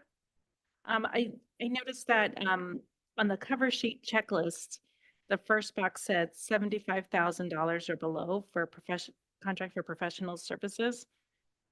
Is that where we said that as a board that would be 50,000? I wasn't sure if I was. Yes, we did set that at 50. We said, and I. At our last meeting. I think we had the delegated authority was 50,000 for professional services, but then what the checklist is what staff needs to go through in order when we're looking at those professional services. But if you want, we can change the checklist to have it be 50. So the delegated authority is for a superintendent or designee to enter into a contract is set at 50 right now. We were, I think I agree with Trustee Berman. I was very much intent on having the same process at the cutoff of 50. Nope. That there would be required this checklist for anything over 50. That was just a clarifying question. I wasn't just wondering. Well, sorry. No, it's okay. If we want I jumped ahead. It's okay, but okay. That can easily be changed. Are there further questions from trustees? Seeing as there are none, we'll take public comment on this item. If you're a member of the public and you would like to comment on this item, you can raise your hand in Zoom, press *9 on your phone, or in person, you can approach the podium and submit a yellow speaker card.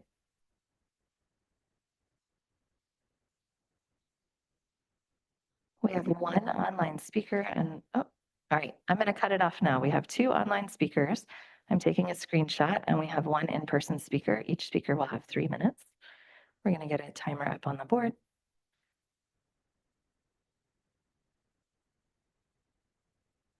Actually, we don't have an in-person speaker. It's just the two online. Mohan, you may unmute yourself and begin when you are ready. Hello, trustees. I'm going to be brief because I'm going to ask the same question I've asked many times before and got no response. Why were these contracts approved in the first place? Why did the board vote these through without oversight or scrutiny? We deserve an explanation. We deserve accountability. Thank you. Our next speaker is Ling. You may unmute yourself when you are ready.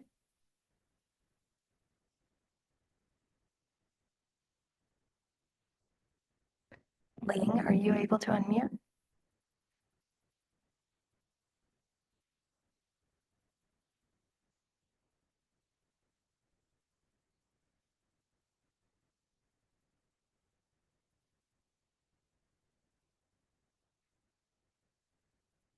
I'm worried that too many people are pressing the ask to unmute button at the same time. Sorry, can you hear me now? Yes. Sorry, I thought it worked. Okay. I just want to thank the board and the district office for canceling these contracts. I will also echo the previous speaker in terms of saying that we probably shouldn't have approved these contracts in the first place. If we do some simple math around the contract value divided by the number of hours provided, it's very easy to see that the prices are quite exorbitant. Or if we do a simple Google search on some of these contracts, we can see that, for example, ILO has been investigated by both federal and state agencies in Rhode Island. So I'm really glad that we can get these dollars back to in our classroom to be used for our kids' education and as well as for our teachers. Thank you. Are there further comments from trustees or discussion? Trustee Lambert? Yes, so I'm just like to thank Mr. Henderson and you, Dr. Westover, who've come a long way in sort of the last month or so in getting this together. I really appreciate with the renewals, conflict of interest, audits, checklists, that you incorporated all of the comments that the trustees made. So thank you for listening to us.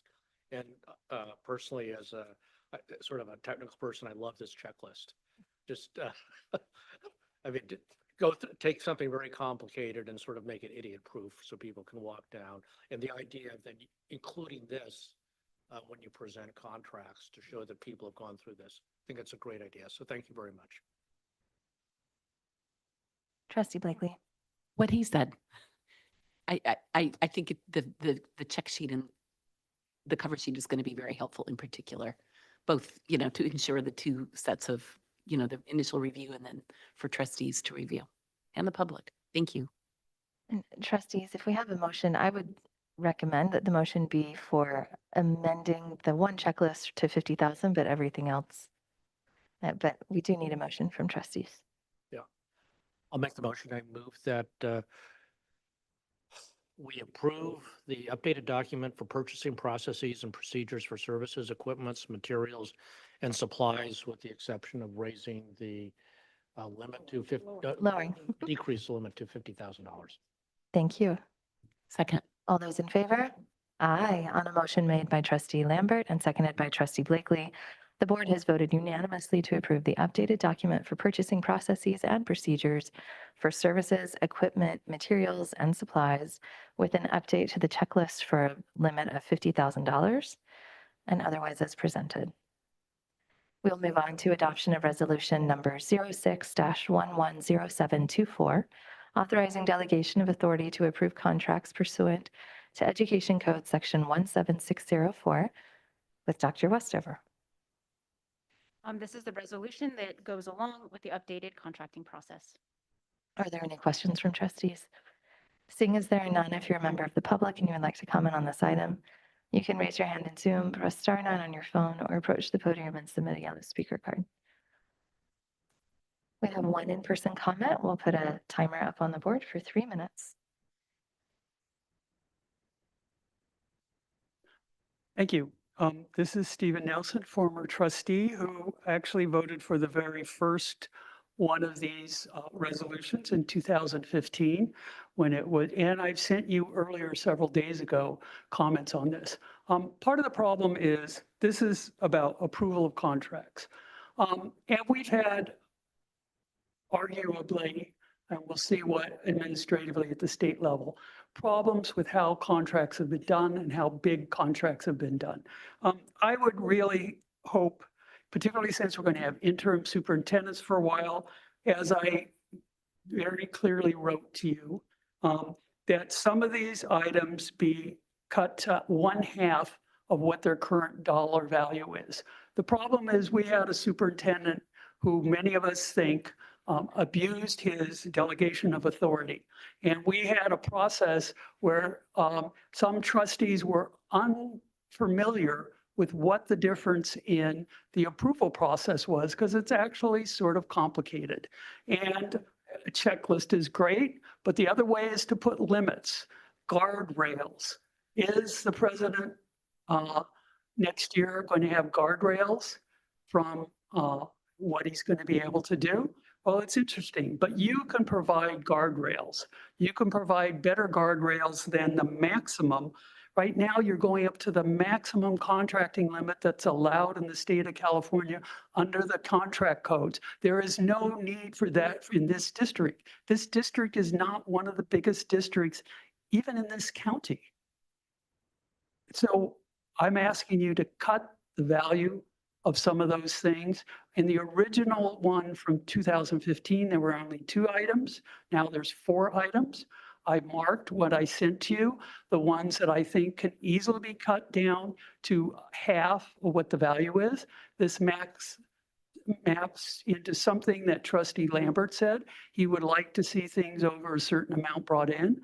I know this checklist is going to do that, but I think you need to have some guardrails, and you don't have guardrails. I don't think Dr. Scully's going to go off and write big contracts, and then, 3 weeks later or a month later or 2 months later, you get them.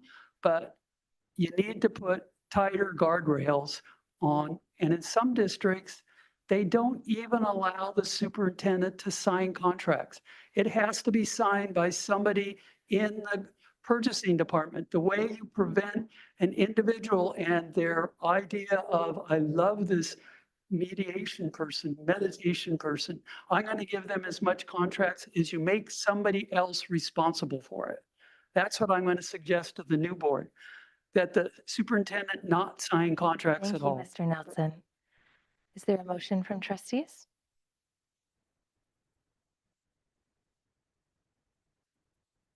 I move that the board adopt resolution number 06-110724, authorizing delegation of authority to approve contracts pursuant to Education Code Section 17604. Second. All those in favor?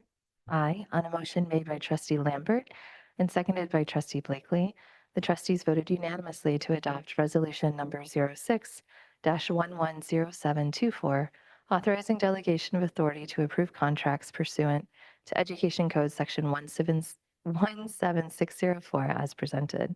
We'll now move on to action item E, which is an action item, Administrative Regulation 3311 for bids, again with our Chief Business Officer, Dr. Westover. This is a simple update to the AR that adds a line at the bottom, which I spoke to about previously. Thank you, Dr. Westover. If you're a member of the public and you would like to comment on this item, you can raise your hand in Zoom, press *9 on your phone, or approach the podium and submit a yellow speaker card. Seeing as there is no public comment at this time, is there a motion from trustees? I move that we approve Administrative Regulation number 3311 bids at first reading as presented. Second. All those in favor? Aye. On a motion made by Trustee Blakely and seconded by Trustee Berman, the trustees voted unanimously to approve Administrative Regulation number 3311 bids at first reading as presented. We'll now move on to item F, which is a discussion item regarding Measure T project list update and the District Office Portable Village pause. Dr. Westover.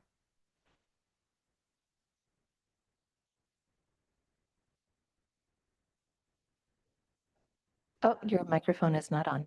There you go. Staff is recommending a change to our Measure T project list, and I'll go through a few. This is going to be very quick in comparison to most of our presentations. I'll skip through the strategic plan and move right to Measure T project and our access control program. So the budget for access control phase 2 is $6 million. The project was intended to add electronic locks to all doors that do not presently have them. Staff believes that there are higher needs and this project can be reduced to $90,000. So this $90,000 would allow us to add electronic locks with our tech department to doors that are still needed. The remaining of the funds can be returned to Measure T as unallocated and then assigned at a later date. Our DO reconfiguration and portable village refresh. The total cost of the project is estimated at $2.7 million. Staff recommends plans can be put on hold. The project was funded through Fund 40, which is reserved for construction, and the funds can remain in Fund 40 until needed. So we're recommending that these two projects be put on hold. I just stole my last line. So we want to put both of these on hold. The funding is reserved. Staff recommends putting on hold the DO reconfiguration and portable village refresh project. This funding is reserved for capital projects and cannot be used for instructional purposes. I know there were questions about if it could be put directly to staff salaries, and it cannot because it needs to be reserved for building projects itself. These two items will come back for action as part of the first interim budget. And then staff will return with recommended projects that we could do as opposed to these. One item that we have started to discuss is a tech refresh. So every year we replace Chromebooks. There's also a need for computers for our media arts at the middle schools that we think some of this funding could go to, and to do the refresh each year for the next 3 years. Any questions? Other questions from trustees?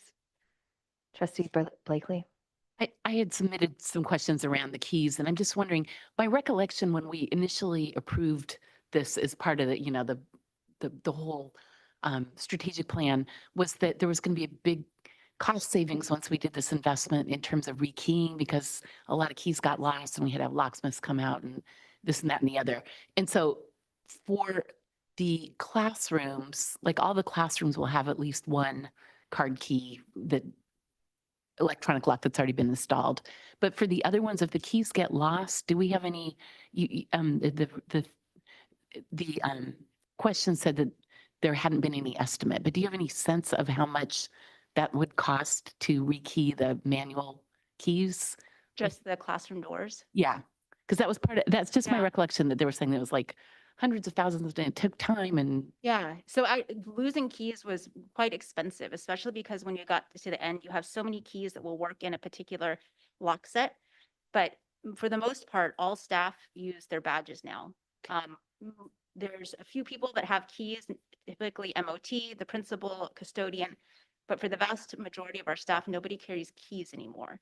So that greatly reduces the likelihood of having lost keys. No matter what, with the badge system, we will always have keys as a backup. so there would be some kind of master keys for the manual locks that like a few people on site would have. Okay, good. Thank you. Our master keys actually work for the electronic locks and the regular, the electronic locks. So it's the same tumbler. Thank you. If you're a member of the public and you would like to comment on this item, you can raise your hand in Zoom, press *9 on your phone, or approach the podium and submit a yellow speaker card. We have one in-person speaker. We'll put a 3-minute timer up on the board. Oh, we have one online as well. So we will stick there. Apologies, I am moving quickly tonight. I'm going to take a screenshot. We're cutting off online hand raising. You may begin, Mr. Nelson. Yes, I think this is a wonderful way of spending the money better. And I wrote Dr. Westover before personally about this. What could you use $6 million for that you're saving? Well, guess what? You can use it for facilities. You can use it for facilities like school classrooms. And guess what? That man on the right knows what I'm going to bring up, which is old roofs that need to be replaced and are just now on the thing for being repaired. If you take an old classroom roof and you sort of repair it, it'll last another 5 or 10 years. But if you take an old classroom roof and shovel it off and replace it with a brand new roof, you've got a 25 or 35-year lifetime roof on there. And just the $6 million, not even including the money that's saved from the district office, would, as far as I could see, the numbers are just guesstimates on that other plan, but it would finish doing all the old buildings at Graham and do one complete middle school all the way roof replacement rather than try to keep up those old roofs working. You guys need to think I think, and Trustee Chang would say, it's an unreasonable fiscal thing to use 30, 35-year bonds to pay for 5-year technical issues. If you wanted a technology bond, you should get a bond that's going to pay for technology stuff. And it's on a short term. But if you're going to take out a mortgage to increase your routers in your house, or you're going to put a great big entertainment TV in your bedroom, that's not the thing to use long-term financing for. This is the kind of fiscal irresponsibility that we're tired of seeing from this board, the majority of this board. Bill Lampert gets the joke. It's not a real joke for us taxpayers. And it's not a real joke if you find black mold in one of the schools where students are spending hours and hours of their days. It's not a joke, guys. Thank you. With all due respect to our speaker, I believe we have done a roof study and with some experts who know about roofs and know when roofs should be replaced or fixed. And I think that's a public document. And I don't know how much you know about roofs, but we're certainly happy to share it with you. Good. Where would it be? Ms. Westover, Dr. Westover can help you with that. I can't find it on the website. Well, we usually, I don't know if you can or not, but she'll certainly make it available to you. Okay. It doesn't match what was surveyed before 2010. Thank you. We will move on to our online speakers. Nyung, you have 3 minutes. You may unmute yourself.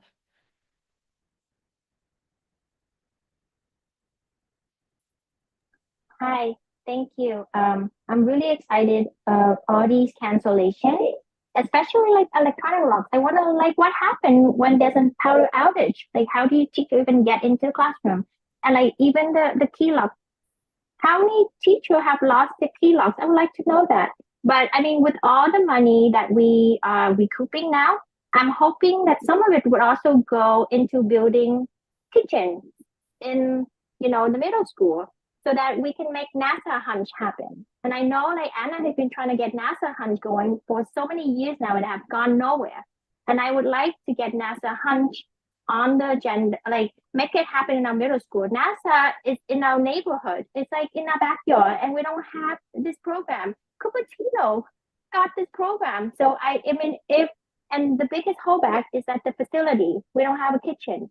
So at Graham, there's a portable that's not being used. If that can be converted into the kitchen, so that way NASA Hunch can happen, that would be amazing. And, and we can do something that Creighton can get the same thing. That would be so amazing too. And this will help increase the value of our elective. And you know what, when kids are excited about going to school and for these cool programs, that will also help, reduce chronic absenteeism and then increase the student engagement. So I would love that some of money go into that and make NASA Hunch happen in the middle school. Thank you. Our next speaker is Nancy. You may unmute yourself. Hi, thanks. Yeah. I'm a little emotional, so forgive me, but I want to thank Dr. Skelly for the amazing changes brought to the board tonight.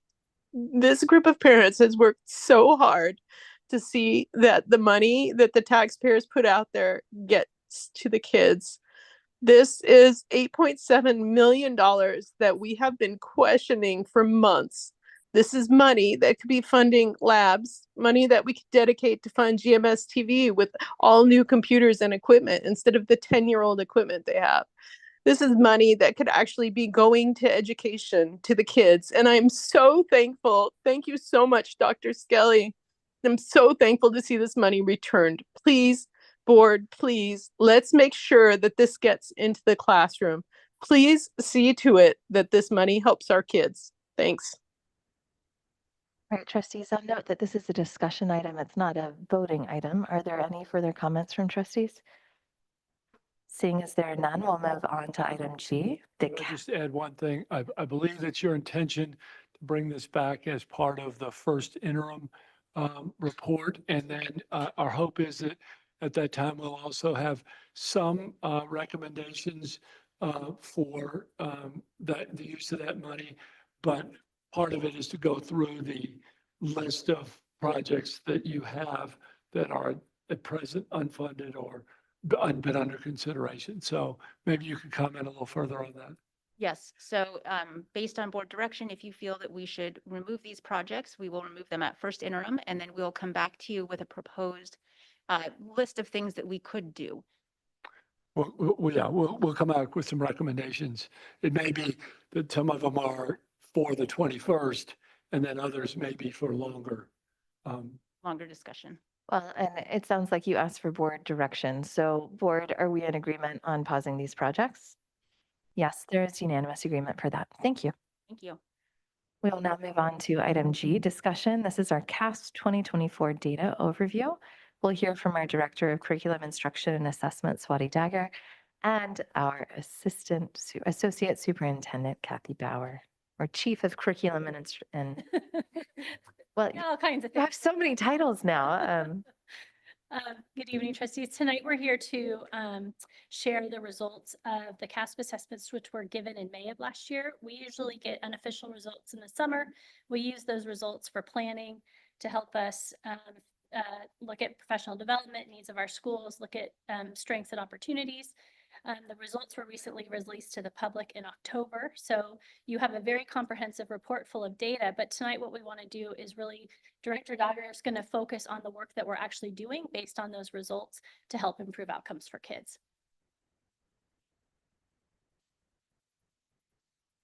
Good evening, trustees. Pleasure to be here today to present the data and the overview, as well as our current work and next steps.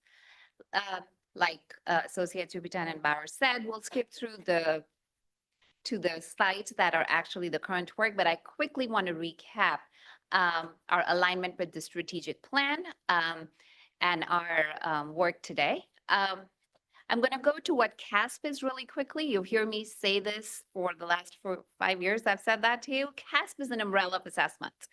It includes the SBAC assessments for ELA and math, the science assessment, the science test for 5th graders and 8th graders called the CAST, and the physical fitness test. Next slide, please. Our SBAC assessments are aligned with grade level standards for both language arts and math, and they have a computer adaptive part and a performance task as well. There's human scored items as well as computer scored items that are included. And our families get their student results after the summer. As soon as the results are released and we get ready to start the school year in early August, we share the reports with our families through the Power School Parent Portal. Next slide, please. So looking at our current work, before I go and start and talking about it, I would like to point out that all the data slides that you have in the presentation share the proficiency of students. The students that are at level 3 and level 4 on CAASPP, which means standards met or exceeded. In language arts, it's 62% of our students. For math, it's about 58. But that doesn't mean that the rest of the students that are not proficient, they're all failing. There is a level 2, which means 15% of our students in about ELA and math, about 15% of them are almost there with proficiency.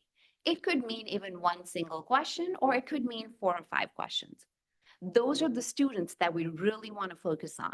And I wanted to point out today that there's a continuum of learning on grade level standards. And those 15% of those students for language arts and math are almost right there.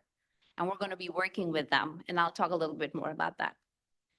So our current work, district-wide, you've heard us, and members of my team and other directors talk about MTSS, our multi-tiered system of support. We're focusing on quality first instruction, the tier 1. Again, I want to say tier 1 does not mean the tier 1 instruction is not the same as tier 1 on iReady. The green that I share in my reports, those are students that are meeting grade level standards, but tier 1 in MTSS means the instruction that students get, the foundational teaching and learning strategies that are in class for all students. So we're really focusing on that aspect for MTSS, along with supports for tier 2 and tier 3. At our middle schools, we're also focusing on tier 1 instruction, and this year we have really done a good job of having teacher teams look at content areas and curate assessments. Some things that they were doing previously, and sometimes we're creating these new assessments so we can closely monitor progress of students. These are content-based assessments and not just iReady that we administer 3 or 4 months apart. So it's more meaningful data we get. Our elementary school teachers and coaches are participating in grade level PLCs. These are 6 weeks PLC cycles. Teachers get together. We have the new Amplify curriculum. We're still learning how to teach it. We're still learning how to embrace it. And this is the opportunity for all teachers, for example, all second grade teachers get together district-wide and talk about and plan for the next unit. They share ideas, they share strategies, and we have literacy PLC facilitators who support this for every grade level. We had 2 teacher PD days in August and in October where literacy PLCs were built in, and teachers got some planning time after. That was really powerful, and we've received very positive feedback for that. Our instructional coaches also have PLCs. Besides the regular PLCs where they discuss what's coming up, they're actually getting together and partnering and teaching lessons in Amplify and giving each other feedback. That is really powerful, and they're very appreciative that they get to learn from each other. They're also partnering and giving each other feedback on how to coach teachers. There was some 6 out of 9 elementary coaches were first-year coaches last year for us. So they're new, they're learning their skill, they're finessing their art, and this is really powerful. We're doing PLCs for our leadership team as well. So our leadership team meetings, we do professional development on our instructional shift strategies, on tightening up and solidifying our tier 1 instruction. Principals also walk through campuses with each other during their PLC time, and then they debrief and share ideas and thoughts with each other. I know the board has multiple times asked us, schools that do well in one subgroup, how can we share strategies? They're actually doing that. So thank you for those feedback opportunities. Next slide, please. We have a newcomer team that we started last year, and we have expanded the newcomer team, the teacher team, to include Montaloma and Landals because they have higher number of newcomers. We also have 5 elementary schools that now have newcomer teachers. We've revamped our designated and integrated ELD support. We have what we call language and literacy blocks across all of our schools. The newcomer teachers at Vargas, Montaloma, Veracruz, and Castro are a part of these language literacy blocks with the grade level teams. So there's 1 more teacher. So instead of 3 teachers, there's 4 teachers, and there's opportunities for smaller group support and targeted EL instruction during that time as well. We have cabinet members. All of us go out on regular site visits, and we also give feedback to principals on instructional shifts and expectations. There's many times when our chief HR officer is meeting with principals and talking about data that's not just behavior attendance, but also academic data. So we are all engaged in those academic conversations. Next slide, please. When we look at CAASPP data, we always think about how are we supporting students in reading. So for our presentation tonight, we divided up into reading support for elementary schools and reading support for middle schools. So for our elementary schools, like I mentioned before, we're focusing on tier 1 instruction. I just have to say I have nothing else that I've heard about Amplify but great things. I've heard it's rigorous. We visit classrooms. We see students engaged in conversations and knowledge building academic activities and lessons like never before. We walk out of classrooms, we see the teachers and the teacher teams. They're unlearning balanced literacy approaches with the way we taught reading earlier, and we are relearning how to teach reading. That takes time, but we are all as a district engaged in learning, unlearning and relearning and focusing on skills and knowledge building as well. We have tier 2 and tier 3 supports, and each of our elementary schools has an intervention block that's built in. We're using iReady literacy tasks. Director Nguyen, she talked about that last time with her dyslexia screener. We're also using DIBBLES, which is paper pencil tasks at some of our sites. And we identify students who need reading support. That data is then used to identify the dosage and the intensity of reading support for students. And that's really valuable data that we get to support kids. How do we support kids? We're basing our intervention and support in a small group on Orton-Gilligan-based strategies. We're using explicit targeted instruction programs such as UFly or Spire and IMSE strategies. All of our elementary schools also have language development blocks. This is another time for targeted instruction. So we got RTI. So for example, Bob and Landals have an RTI block. Then they have the language development block. That's a double dose for students to get more phonics instruction and get reinforcement of whatever skills that they need. This gives an opportunity for teachers to also increase the intensity. Some students may go 3 times, some students may have 2 times, depending on what they need. Next slide, please. What are we doing in middle schools to support our students in reading? So all of our middle schools, like I said, teachers are using student data and they're identifying the focus and skills. Then they're using their assessment data to identify which kids need more support and how am I going to support them. They meet with their coaches. They talk about how do I remove barriers for students to access grade level materials. If a student is not able to read at the same level that the text is, what do I need to support that kid to make that access possible? We have at Crittenden, the RTI teachers started working with the science of reading last year, and that has continued this year. They are using the science of reading strategies for and focusing on multi-syllabic decoding and morphology. GRAM teachers are really focusing on text annotation, because that's a skill that they've identified is something students need. That helps them with text comprehension. They're also going to continue their focus on vocabulary instruction. Next week, we're meeting, Director Nguyen and myself are meeting with the GRAM administration and the coaches to talk about how we bring this to life in GRAM even more. And both of our middle schools are working on offering after-school workshops for those target students that are right at the cusp and giving that push. Trustee Berman met with the principal at GRAM, and he was talking about his number of target kids, 119 here, 120 here. They've identified the students, and now they're getting proposals for their after-school programs. Next slide, please. So while we're thinking of all of these good things, we do have some considerations that we need to keep in mind. And some of those considerations are that SBAC scores are just one data point. We have to have additional data points to get a complete picture of what student needs are, and then decide and pinpoint how do we adjust instruction to support them.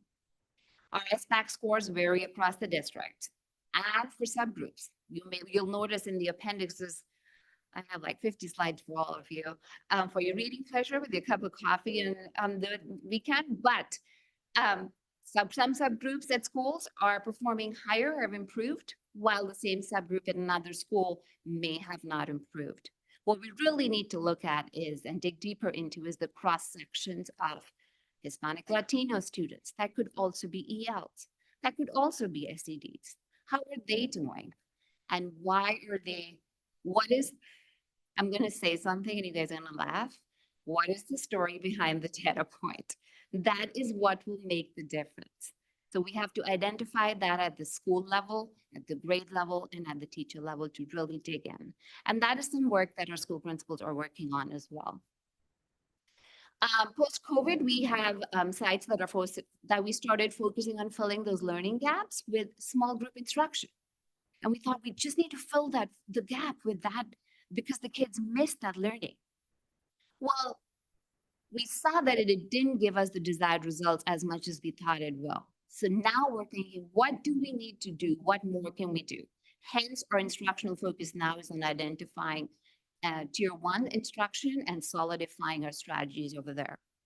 This will help when the students get the baseline. This will help reduce the number of students in tier 2 that need the intervention and extra support.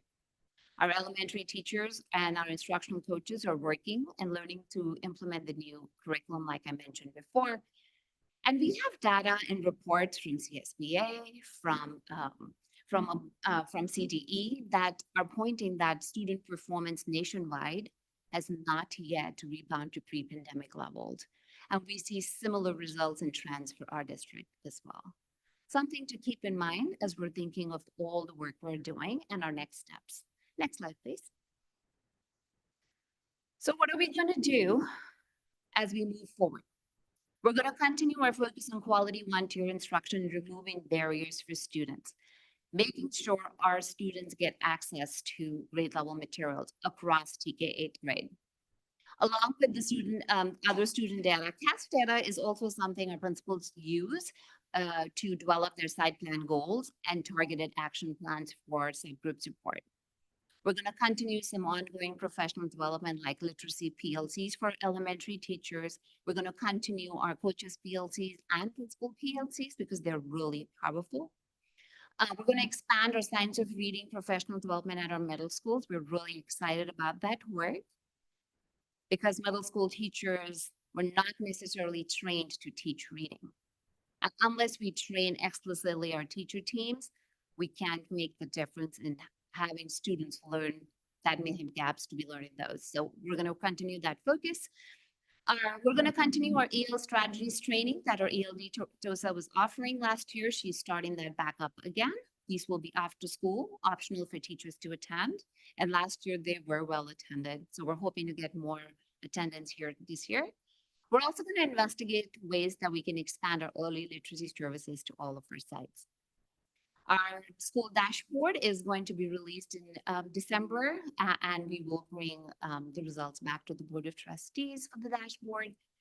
We're also, Ms. Bauer had talked about the math program a couple of 2 or 3 board meetings ago. We're going to continue updating our mathematics program and curriculum as we move forward. That's all I have for you today, and I'm ready for any questions. Thank you. Are there questions from trustees? I would like to appreciate the extensive data that is included in the slide deck. I thoroughly enjoyed it. You answered all of my data questions, so thank you very much for that, Ms. Dagger. We'll take public comment on this item. If you're a member of the public and you would like to comment, you may raise your hand in Zoom, press *9 on your phone, or approach the podium and submit a yellow speaker card. I have 1 online speaker, so we'll put up a 3-minute timer.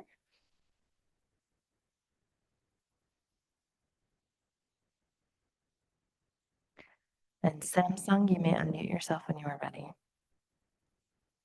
Okay, thank you so much. So regarding the slide that you were talking about that you support kids in elementary, I have a daughter, she's in 4th grade, and she's reading a level of 1st grade, and nothing is being done in Castro School. And she's been like that since 1st and 2nd and 3rd grade, and now she's in 4th grade. So I've been paying outside, and there's not a problem for me to pay. But you saying that you support kids, and I don't think that's happening because there's nothing being done in Castro School. I know the teachers are trying their best, and I guess they make little groups during class time, and they pull up the kids that need a lot of help in reading, and the teacher is the one that's helping the kids, but there's no extra help. So I want to know, how are you supporting the kids that you're saying that you have a lot of resources to help kids in learning? And I know my daughter didn't go to kindergarten because COVID time, so she lost so much, but she's still struggling in reading. And so I want to know, how are you going to fix this kind of problem? Because I know there are other kids that are having this difficult reading, and I guess their parents, they don't have enough funds to provide a tutor for them. And I don't think Castro is providing anything. They said that they were going to focus on the kids that they need a lot of help in reading, but nothing's happening. So can you please tell me, how are you going to help those kids? Thank you. Thank you. Dr. Scully. So I don't know who the speaker is, but we certainly would want them to call us at the district office. They can call the superintendent's office, and we'll find the right person who can help this parent. I also think, well, I don't know if it would be Ms. Bauer or Ms. Dagger. This year we have an entire new model at Castro Elementary School that's been implemented. And they were also one of the sites last year that received a literacy intervention for kindergarten through second grade, I believe, and some third and fourth graders, and then also has that intervention program this year. Ms. Bauer? Sure. So yeah, Castro does have the, we have the new model where the early literacy teachers actually go in and are working across the board. I know that every grade level has a rotation time where they're providing targeted instruction, at least at one point during the day. And then I know that Dr. Nguyen's team also has been providing support in upper grades, but I would have to ask her exactly what that looks like. But as Dr. Scully said, if the parent calls the district office, we'd be happy to support. Thank you. All right, trustees, discussion. Are there any comments? Trustee Berman? I just wanted to comment that I think our data shows that this really was a great time to introduce this new curriculum to across our schools, focusing on that tier one, ensuring that we are, teaching with the science of reading, with that lens of the science of reading. I feel I have a lot of confidence after hearing multiple presentations and understanding how our new curriculum is working, that we're going to see some improvements for next time. So thank you. Thank you. And then I'll just add, when we look at the Castro data, our student population, our most vulnerable students, our English language learners, our low-income students, many of our Hispanic Latino families were also the hardest hit by COVID and had some of the highest rates of chronic absenteeism as well. And so we're still in recovery mode. I want to call out in 2018 at Castro, our math scores for our math proficiency for English language learners was 22%, which is shockingly low, but this year it was 2%. And for English language arts for our English language learners at Castro, in 2018 it was 19%, and this year it is 6%. So there's tremendous work that needs to be done there. We have devoted a significant amount of resources and reimagining Castro. We spent all of last year working on this plan that is being implemented this year, but there's a real urgency. We don't want to lose kids. We don't want to send them to middle school unprepared. And I know we have the ELAB program that's providing after school programming as well. We're feeding kids in the morning, but I'm excited that we are drilling down on the needs of children and their academics this year with our literacy intervention and new curriculum. On that note, we will move on. Thank you very much for the presentation, Ms. Dagger and Ms. Bauer. We will move on to item H. This is our discussion regarding Canopy and our sustainability update. And I have seen our Executive Director of Canopy here in the audience all evening. I appreciate your patience, JP. Dr. Westover.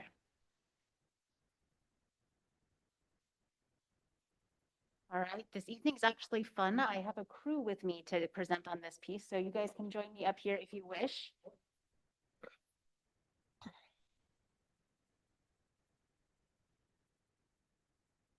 I appreciate everyone's patience.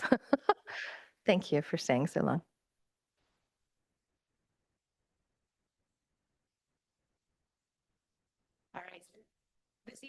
presenting an update on Canopy and our sustainability team. I'm going to move forward through our strategic plan just to keep things moving. So BUB is a pilot site for planting trees in collaboration with Canopy in the city. We also... I'm sorry, I'm going to ask, I appreciate it, but we don't allow comments from the floor during presentations. Thank you.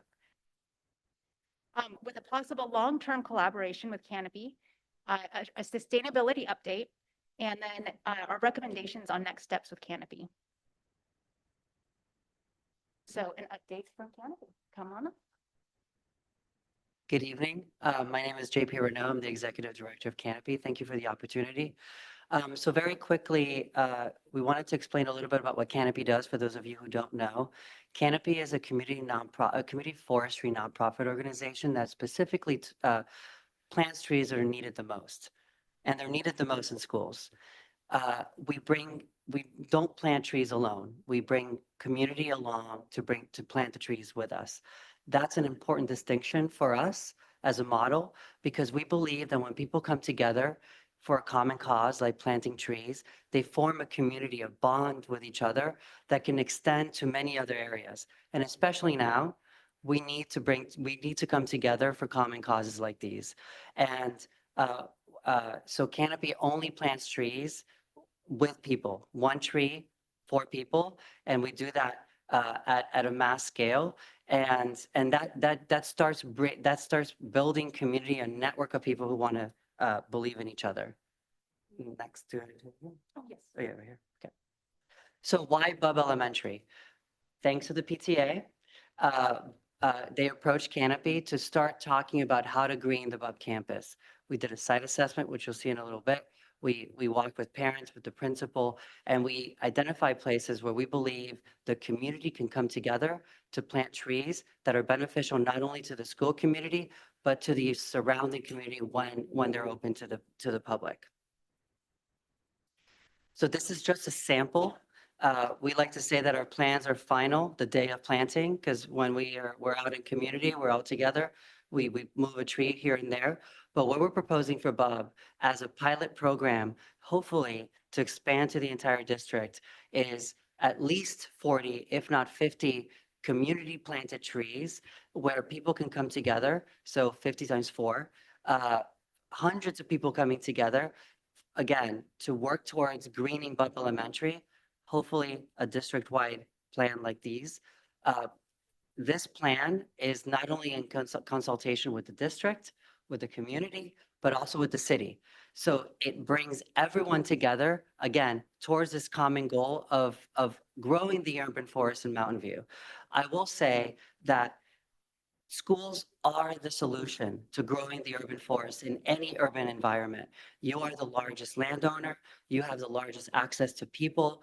This is an incredible time to be able to grow the urban forest in the city, thanks to you. So these are just suggested species. They're all native. The reason I wanted to bring this up is because, again, our model is not only to bring people together, but also do so in a way that educates students and parents alike. These trees are not only appropriate for schools, they're not only appropriate for this region because of their species, but they're also incredible learning tools. All of these species are either deciduous, they're evergreen, they're flowering, they're not flowering. They change colors, they act differently in different seasons. They're an incredible learning opportunity for students to understand the environment around them. So it's not just growing the urban forest for the benefit of the community, but it's also an incredible opportunity to foster some tree champions for the future. And we do so engaging people. I love these photos. We do it. We have an environmental educator that goes inside the classroom and talks a little bit about why it's important to care about your environment. But then we also take students outside the classroom and do it around the tree. We talked about learning outcomes. There's plenty of studies out there that say that when you're learning in the environment, when you're learning in a place that's green, your learning outcomes will be greater, not just in the environment, but in reading and science and all sorts of things. So every time we plant a tree, it is an opportunity for us to educate adults and young alike on why it's important not only to grow the urban forest, but also why trees are important to the solution of the changing climate that we're experiencing. As we'll talk about later, BUB is just the beginning of what we hope can be a district-wide relationship with Canopy, where we can use your campuses to be part of the solution of growing the urban forest throughout the city. Tree care is a huge important part of this solution. We not only want to plant the tree, but we don't want to forget about it. So a long-term partnership with Canopy would also involve 3 years of tree care. That's when the tree is at most, it's in need of our help. We also do so in community so that people can learn how to care for trees. They can take that home with them. So this is a great benefit for the community as well. And we're hoping that we can help you assess the health of your tree canopy throughout your campuses. And as I mentioned, this would also come with an environmental educator that would make the connection between the tree planted and why it's important in the long term, so that these trees planted now can have a long lasting effect in the minds of students.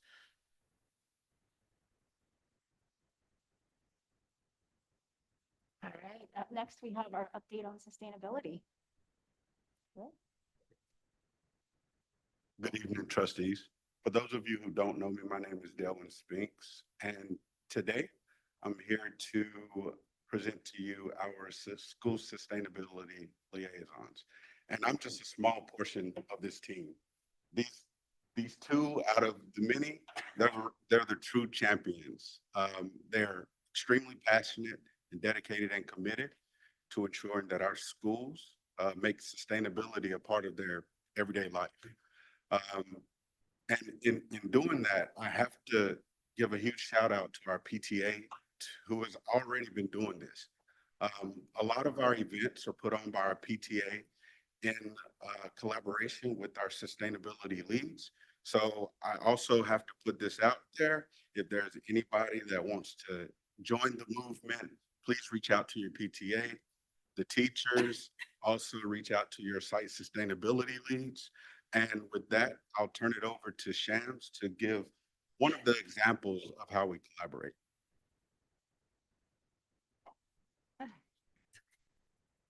Hi, good evening, everyone. My name is Shams. I am a special ed team at AMUI Elementary.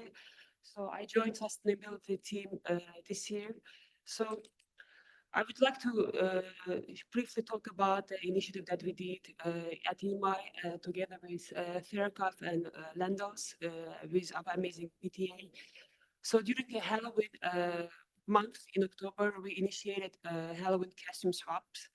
So just a very brief note that each year in the United States, 35 million of Halloween costumes go to trash. And taking that consideration that all these costumes are being prepared by synthetic fibers and they can be recycled. So that was very important for us to kind of use this opportunity and to ensure that we reuse these costumes. At EMI Elementary, together with PTA, we organized, you can see the pictures in this slide. We called out our parents to donate gently used, almost new costumes. So within 1 week, we gathered a large 4 bins of costumes. Parents were very enthusiastic about it. And right before the Halloween, we presented those costumes in our MVR throughout the several days. And the families who do not want to spend more money buying new costumes or who wanted to get costumes, they were free to come to our school and together with their kids. So it was amazing to see so many students coming and trying out the costumes, and whatever was the leftover at the end of the day, we donated them. It was a great initiative. The similar actions were happened in Faircraft and Landals. So together with our PTA, we are planning to continue these actions, like right after Christmas, right after holidays, we are planning to do some costume swaps or like any board games donations for families who are in need. Thanks so much.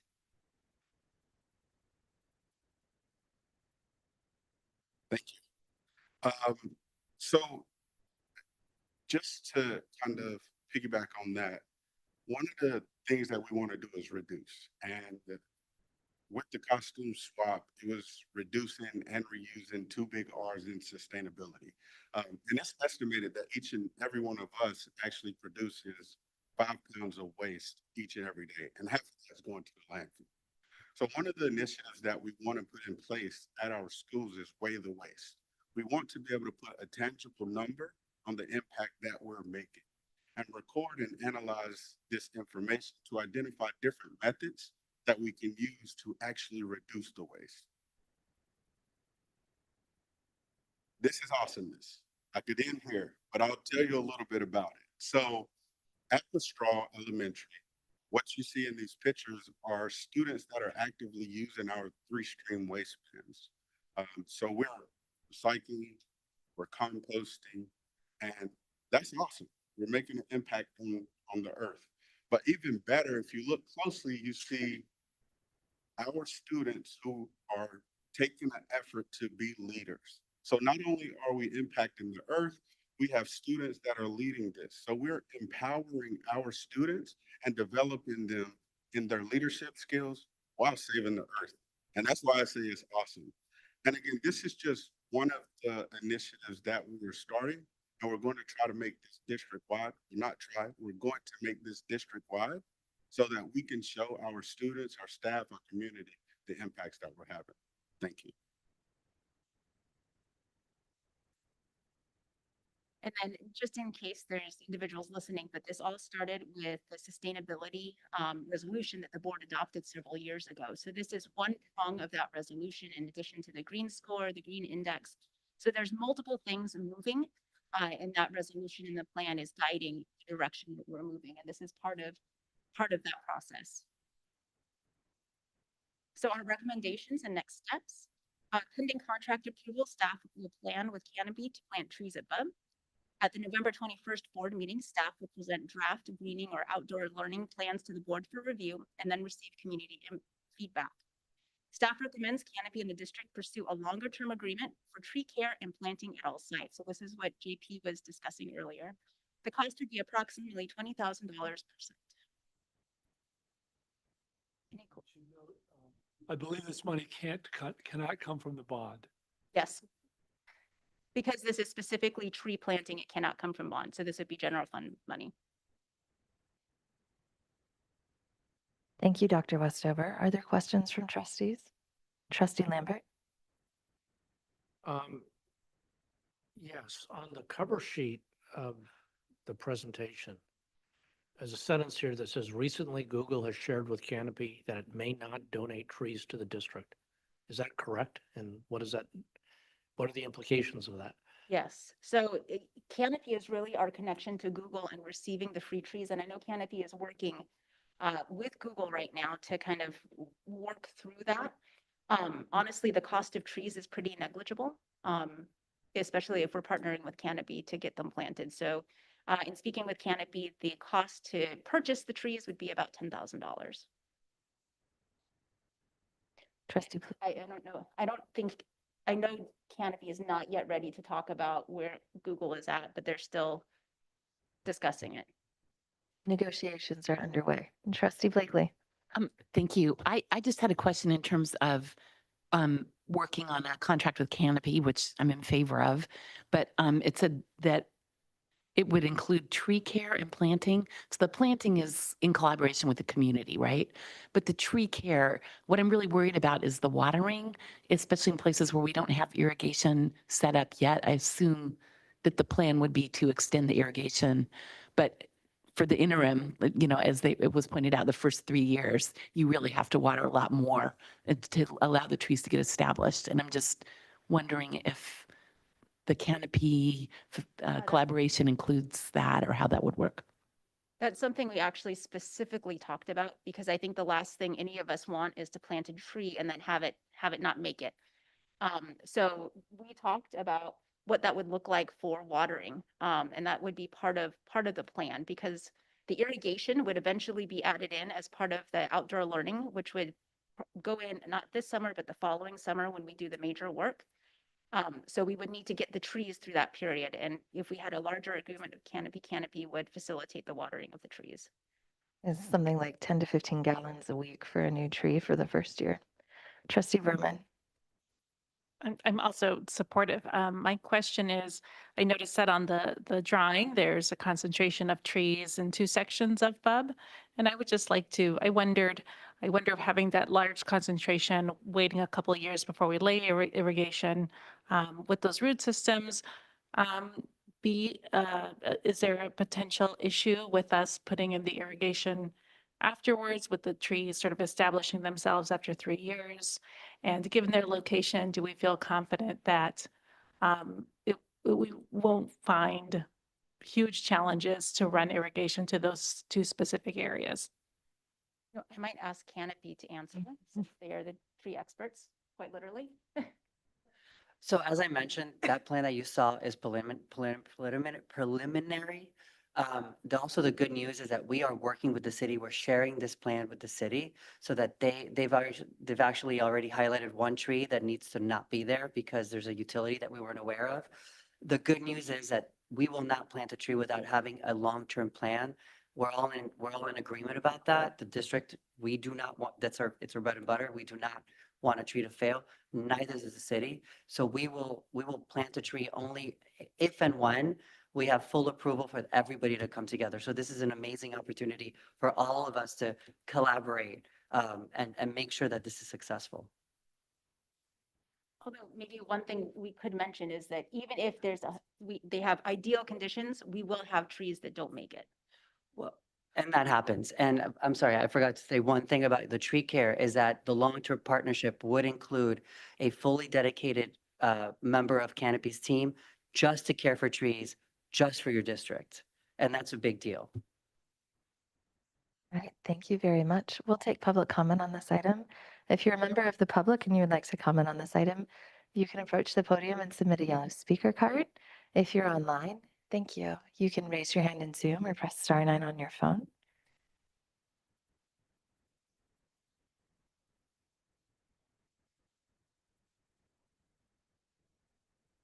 We have 1 online speaker and I believe 2. Sorry, if you can, that's why I was asking for the speaker cards. So I would note there are yellow speaker cards right in the back, but you can do them after. We have, oh, you gave them to Kathy. I see. They didn't make it to me. We have 3 speakers in person and 1 online. We'll allocate everyone 2 minutes. We'll begin with our in-person speakers. Stephen Neve, you may begin. So I'm a parent, member of the PTA. I was here on 2 minutes, Shelley.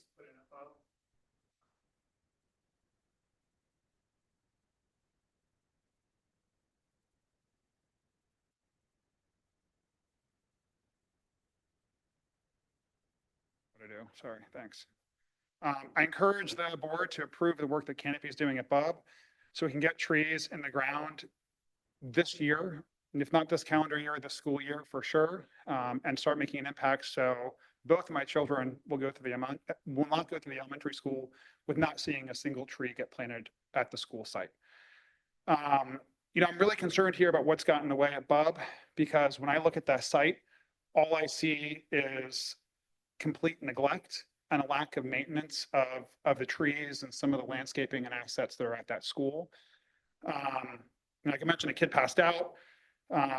There are stumps that have been present in that school on the front of the school when you walk in since 2016 that no one has bothered to grind or, get taken out. And the district is finally apparently taking some action on that after multiple requests. The PTA was told in 2013 that there were plans to replace trees in some of the cutouts in front of the kindergarten classrooms. I haven't seen any plans. I've asked for them. No one's been able to produce any plans of those trees getting replaced. There's been no progress in the 4 years of the outdoor learning space project at BUB. All right, we talked a lot about greening starting in January 2023. That contract was signed in October of 2020, right? There's not a single schematic plan. The community feedback session is the same questions they asked in January 2023. No drawings, nothing was talked about Vargas. Even the plans that Canopy provided were not part of the feedback discussions the last week for the community. Now, I have some because I've been in communication with Canopy all along, but it just seems like the district's not acting in good faith and doesn't actually want community feedback on any of these plans. My closing comment, we have an original contract. The description of the project is include bullet point description of project. Thank you very much, Mr. Neby, and feel free to email us as well. I know 2 minutes does not feel like a long time. Next, we have Cami Lowe. Hi, trustees. Thank you for the opportunity to provide comments. My name is Cami Lowe, and I am a Mountain View resident and a former Mountain View Westminster School District parent. I have 2 boys who are both young adults now, but they both went through the school district. They went to Stevenson, Graham, and then Mountain View High. Anyways, I have been volunteering with Canopy for a long time, and I'm a planting leader. Planted more than 100 trees. Many of them are in Mountain View parks, neighborhoods, and schools, including Graham and Crittenden, as well as the school district office right over there. So I am super excited about this opportunity where the district is working with the city, with Canopy, and with the community. We're all coming together to plant trees for our kids to make their schoolyards greener and more healthy, and they have more access to outdoor learning space. And as JP said, young tree care is critical during the first 3 years of the young tree's life. So I think having a long-term partnership to have a dedicated person to take care of these trees in partnership with the community so that kids and parents alike can all do this together and beautify their campus. It's a wise investment for the district to protect the investment that we're already putting in to make our schoolyards sustainable, to make sure these trees can survive for the long term. So again, I am super excited. I can't wait to plant trees at BUB with you all and at all the school campuses around the district. Thank you. Thank you very much. And then Pei-Ying Lee is our last speaker in person. You can, it bends. Okay. Hi. Okay. Hey, I am Pei-Ying, she, her. First, I want to express my immense appreciation for Dr. Westover and also the Sustainability Advisory Committee. So February 2023 is when you all passed the climate change and green schoolyards resolution. I'm impressed when we start making plans and the movement to make this movement accelerated and possible is happening about a year later. It's really amazing. That advisory committee has this combination, of course, of staff from teachers to admins from school district, but also just really, really caring community members, parents who go through the school district, who were all very excited about greening schoolyards across the entire K-8 campuses. So just to see that sustainability is something everyone's invested in. And honestly, it takes long-term community partnerships to make long-term sustainability actually happen. So also, having been a Canopy representative and a Canopy board member, I'm totally enthusiastic about this pilot project because we need a small win. We need to do something where we can implement something now. And the beauty of this is that you're able to galvanize not just the school community, but the neighborhood community and customize that community mobilization to each school. So when we start with one, especially we're going to start now, I feel like this is a win-win-win for everybody. And I also want to kind of elevate the magic of community tree plantings. I've also been volunteering to plant trees for a long time with Canopy outside of Canopy. And it's so cute. Okay, there's joy, there's fun, and there's absolute learning. Like working with teens, kids, and community members is so fun. They've taught me honestly, like the physics, how to like guess the like based on the diameter of the tree, how young or old that tree is, how to measure distance with feet. Thank you, Pei-Ying. So, I'm sorry you're out of time, but all good. feel free to submit written comments as well. Thank you. We have one online speaker, Nancy. You may unmute yourself. Hi, thanks. It's absolutely fantastic what Canopy is doing for the school. So thank you to everyone who has contributed to Canopy, everyone who volunteers. With regard to this presentation, I guess I have a couple questions. One is I'm a little confused on where we stand with the city and what the city's involvement is. And second is regarding the Google trees. Quite a big deal has been made about the tree donation from Google being very valuable because those trees are mature trees. So is the $10,000 estimate that we're talking about for trees for actual mature trees, like the trees that Google was going to donate?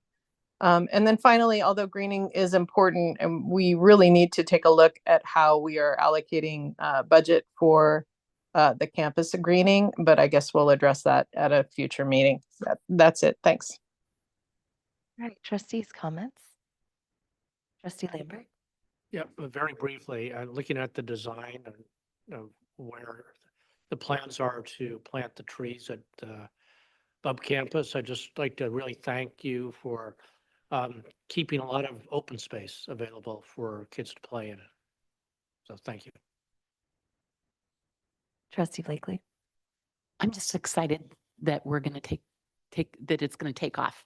Kind of like some of the speakers said, I'm really excited that we're getting started. And, you know, I wish we could do all the schools all at once, but I think, you know, starting with one school where you have an engaged community and Canopy, which is a wonderful organization that, you know, we've known for years. I think that's really exciting. And I look forward to watching the other schools come online too eventually. So thank you. Trustee Berman?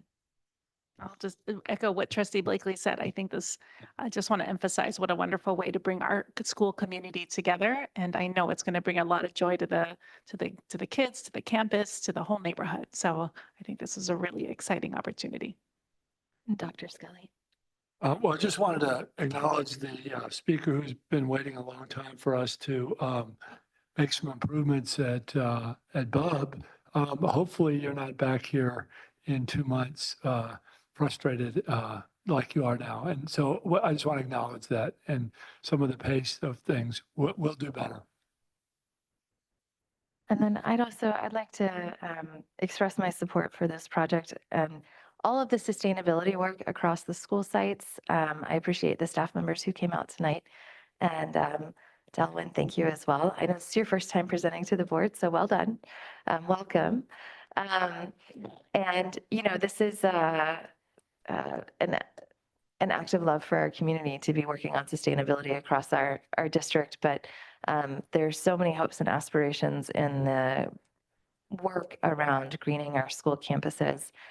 Canopy has been around for a long time, is well established, very experienced, and to have a community partner step in where in the past we had city support within our JUA for maintaining our trees, for example, to have your support would be tremendous.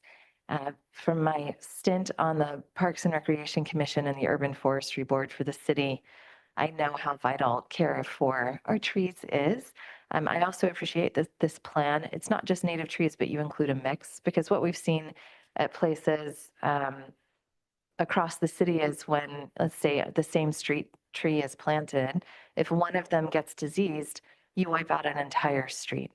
And I think we've seen that, you know, in some places on our campuses too. So this diversity will really benefit the long-term canopy coverage as well. All right, Dr. Westover, let's move on to our next item, which is the canopy proposal for Bub. This is an action item for the board if you would like to approve the proposal from Canopy. Are there any further questions from trustees? We'll take public comment on this item. If you would like to comment on this item, you can raise your hand in Zoom, press *9 on your phone, or if you're in person, you can submit a yellow speaker card. Seeing as there is none at this time, is there a motion or comments from trustees? I move that we approve the proposal from Canopy for Bub as presented. I second. All those in favor? Aye. On a motion made by Trustee Blakely and seconded by Trustee Lambert, the canopy proposal for Bub is approved as presented unanimously. And we look forward to not only this pilot, but hopefully continuing conversation and work about expanding. Thank you very much. And thank you to everyone who came tonight. Let's take a short bio break, trustees. Does that feel okay? We'll come back at 8:55 p.m.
All right, we are back.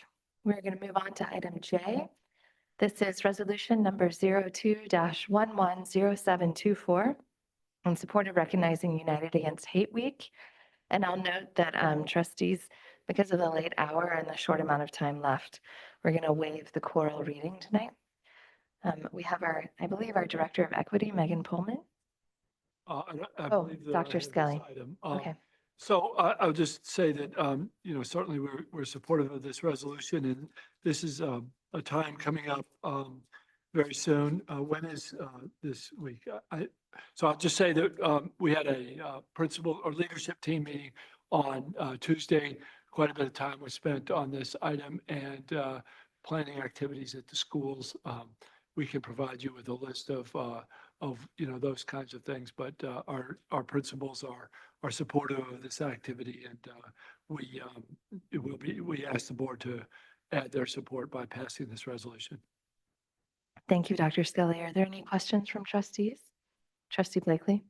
No comment, not a Okay, we'll take public comment. If you're a member of the public and you would like to comment on this item, you can raise your hand in Zoom, press *9 on your phone, or approach the podium and submit a yellow speaker card. Seeing as there are no comments at this time, are there comments from trustees? Just very briefly, I'm glad we're doing this again. It's an important topic, super important in this world that we are in. And I loved the activities that we did at the schools last year. So I'm optimistic there will be similar or newer activities, but really glad we're still supporting this. And I will note we're in a period where, frankly, some of our families feel unsafe or scared right now. And it is very good timing, and our students and even staff members who feel that way. And it is an excellent time to stand together against hate, to work together as a community and build our relationships.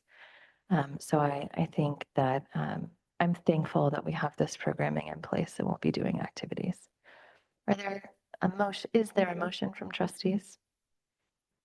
I recommend that we adopt resolution number 02-110724, a resolution in support of recognizing United Against Hate Week as presented. Second. All those in favor? Aye. Aye, on a motion made by trustee Blakely and seconded by trustee Berman. The trustees have voted unanimously to adopt resolution number 02-110724, a resolution in support of recognizing United Against Hate Week as presented. Our next action item is resolution number 01-110724 in support of recognizing National Native American Heritage Month. Dr. Skelly. Part of our work in this district is to provide the experiences of a variety of that represent our community in its past. So this resolution is an attempt to add your support to that work. Thank you very much. Are there any questions from trustees? Seeing as there are none, we'll take public comment on this item. If you're a member of the public and you'd like to comment on this item, you can raise your hand in Zoom, press *9 on your phone, or approach the podium and submit a yellow speaker card. Seeing as there is no public comment at this time, are there comments or a motion from trustees? Trustee Berman. I make a motion that the Board of Trustees adopt resolution number 01-110724, a resolution in support of recognizing National Native American Heritage Month as presented. I second. All those in favor? Aye. Aye. On a motion made by trustee Berman and seconded by trustee Lambert, the trustees have voted unanimously to adopt resolution number 01-110724, a resolution in support of recognizing National Native American Heritage Month as presented. Our next item is L. It's an action item regarding the First Amendment of bylaws for Staff Housing Oversight Committee and preliminary staff housing budget. And we'll hear from our Chief Business Officer, Dr. Westover. I will talk through these two items. So the first item for the update of the housing bylaws, this is a request made from the committee that has 2 board members on the committee and one that was a former member that is able to stay on.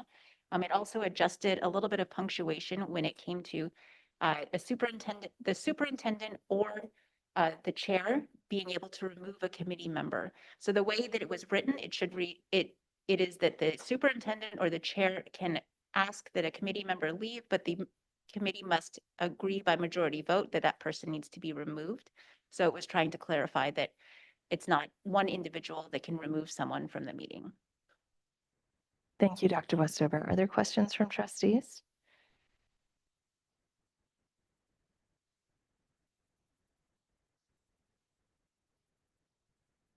Okay. Trustee Lambert? Just a question to Yes, sir. you, trustee Conley, are we breaking this? There's sort of two items here, right? There's approving the temporary borrowing and then there's The budget. bylaw change. Well, the temporary borrowing is a separate item, but this includes a budget piece. This is not just the bylaws, but we could separate the vote, or we could, it's in the motion, right? So a trustee could make a motion to approve the amendment as well as the bylaws, or as well as the budget. They could do the bylaws and budget. Well, we're on questions. We have to take public comment, but we can't, it could be in the motion. Are there further questions from trustees? All right, let's So take, I have a question about the, Yes. the budget that we're approving. So you trustees also received an updated detailed budget, and it's also posted online, as well as a narrative, because we wanted to make sure that some of the assumptions that Wynn Residential was making was more understood by the public. So my question is, what does it mean if we approve the budget rather than accept the budget, or? This is what Wynn Residential is projecting moving forward. The board doesn't necessarily need to approve or reject it. This is more of an informational item of where Wynn thinks that the district will be in lease up. Also making sure that the board is aware that this is what Wynn Residential is projecting, because the next item is when we'll talk about the resolution for temporary borrowing. And then I'll also give the board options when it comes to the temporary borrowing. Yeah, I guess my sort of question or issue is, if I'm approving this, being asked to approve it, to feel comfortable approving it, I would need more details about the assumptions that are being made here, where the numbers are coming from. So personally, it's hard for me to approve it, just being presented like this. Okay. so does that mean you could make a motion to accept perhaps later? Well, I know, I'm asking you a question. I mean, well, and Dr. Westover, so a motion to accept the budget would achieve what needed to be achieved this evening? Okay, that's good to know. And then when is the appropriate time to talk about which board members are serving on the committee? So, maybe I'll back up a little bit to Trustee Lambert's question about wanting to understand things more. I know that there is an interest to dive in more deeply, and we would like to schedule a study session so that way we can just talk through everything about staff housing. So that will be scheduled and that will be coming. To your question about when you could choose trustees to sit on the committee, you could choose to do so now. You could choose to wait until December when the new board is in and decide who you would like to. You could choose to table this for the bylaws. It's really up to the board on how you'd like to proceed. I thought we chose Laura and me for now, Yes, and for then when now, the new yes. board comes on, they would. We still need you until December at least. Right, but then, of course, Yes. I would assume that some of the new board members or one of the, or more would serve. No? Yes. Well, do we want to take public comment and then we'll have a full discussion? Sure. I guess I just have a point of clarification with that updated bylaws about the board members. If I'm reading it correctly, what was recommended or what was changed was, it says 2 members who are current district board members. That's what it would be, 2 board members for the inaugural first year, the committee only, which will end on October 15, 2025. One of these 2 members who will be selected by lot can continue to serve on the committee, even if that member is no longer a district board. So that's, I don't read that as saying that you have to. It just means that the board, at the moment, to me, I just want to clarify, the moment that those two board members are selected and the board is in discussion, that board at that time can decide if they would like the former, one of the representatives to be a former, and if they choose not to, that's fine too. But this just gives the option.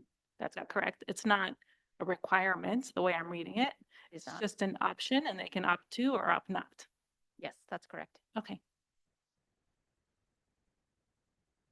All right, we'll take public comment on this item. If you're a member of the public and you would like to comment, you may raise your hand in Zoom, press *9 on your phone, or approach the podium and submit a yellow speaker card.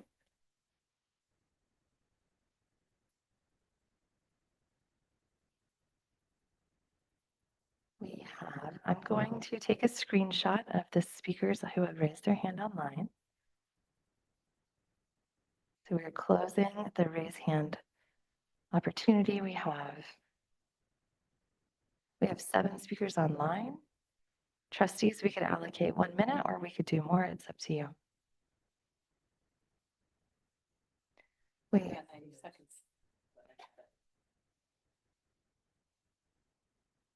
Oh, nobody has their microphone on. I would prefer 2 minutes. I would recommend 90 seconds. Trustee Berman? I'm going to say we should give everybody 2 minutes. All right. We're going to go with 2 minutes. We'll get a 2-minute timer up. Our first speaker will be Neil. We're going to hold on just a moment, though. Let's get you a timer. All right. You are ready. You may unmute yourself.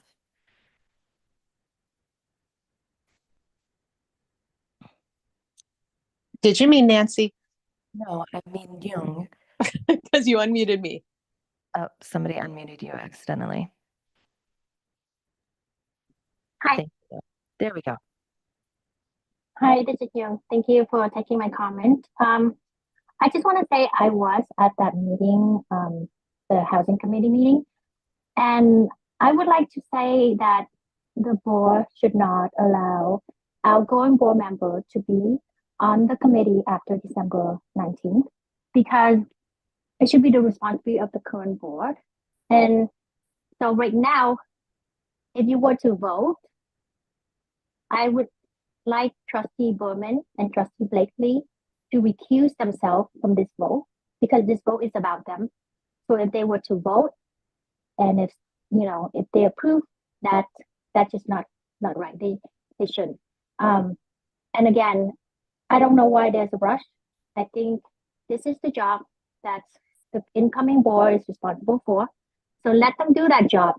Just like how we say when we were so upset when the board approved Dr. Rudolph's contract in June, and we're like, why are you rushing it? Why can't you just let the incoming board decide?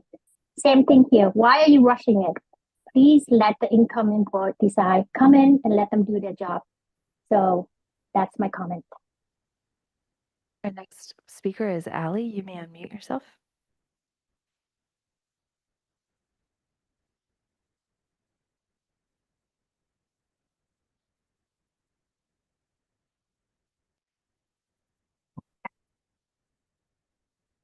Thank you. My name is actually Mike. I cannot change the name in Zoom for some reason.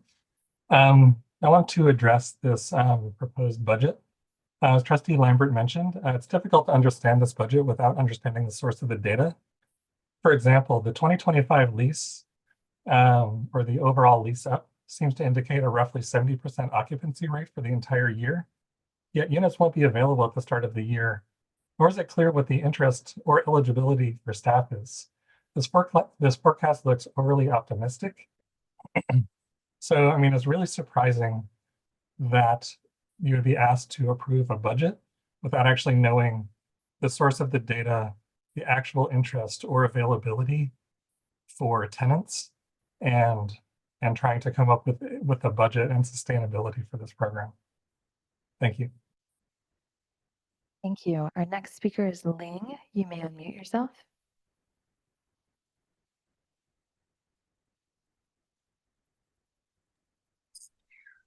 Okay, I'm going to speak to with regards to the bylaw change. The way that I'm reading the bylaw, right, it says 6.2, the committee shall include at least the following: 2 members who are current district board members, right? And then you're modifying that to include 2 board members who can be selected who are no longer a district board member, okay? So with this bylaw amendment, this current board is, in my opinion, usurping power from our duly elected future board, right? We're essentially allowing 2 outgoing trustees to vote for themselves as unelected representatives staying past their term, okay? So this is, I mean, can you imagine if we had a member of Congress voting themselves in to continue to be a congressional committee member after they no longer are in office? I mean, this would be, this just feels not right. I do think, though, that we can right this ship because there are no members of the public or community on this committee, right? So, a more democratic policy would be to actually allow some community representation. And given the fact that we already have a district budget advisory committee, maybe we can use, have a representative from that to be on this housing oversight committee. But in no circumstances do I think that the board members that are no longer going to be on the board should participate in this vote. And you should recuse yourself. Thank you. Our next speaker is Mohan. You may unmute yourself as soon as we get the timer reset. You're ready to go.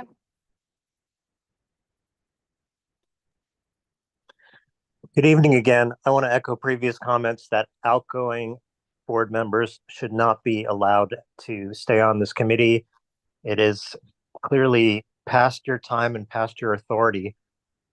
You've had your chance to participate in the process. Now let the new board do their job and take their rightly elected roles on this housing committee. So Trustee Blakely and Trustee Berman, I don't think you belong on this board, and I think you really need to recuse yourself from voting on this item as well. Thank you. Our next speaker is Corinne Dillon. You may unmute yourself.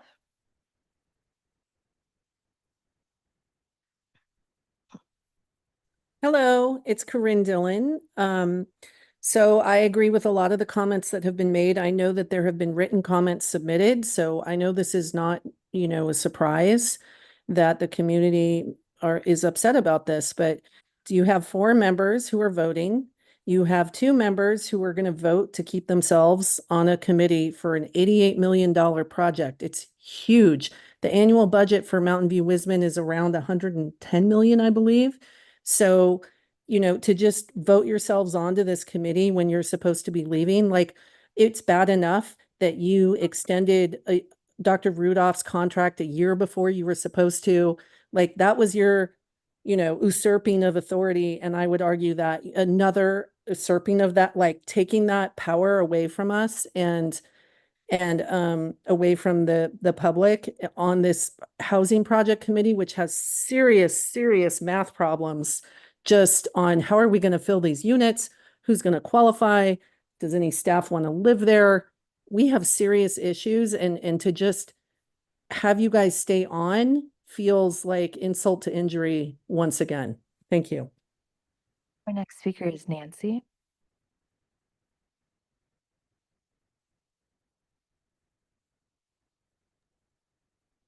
Hi, I want to preface this with how overjoyed I am to hear that Dr. Skelly wants to have an affordable housing study session.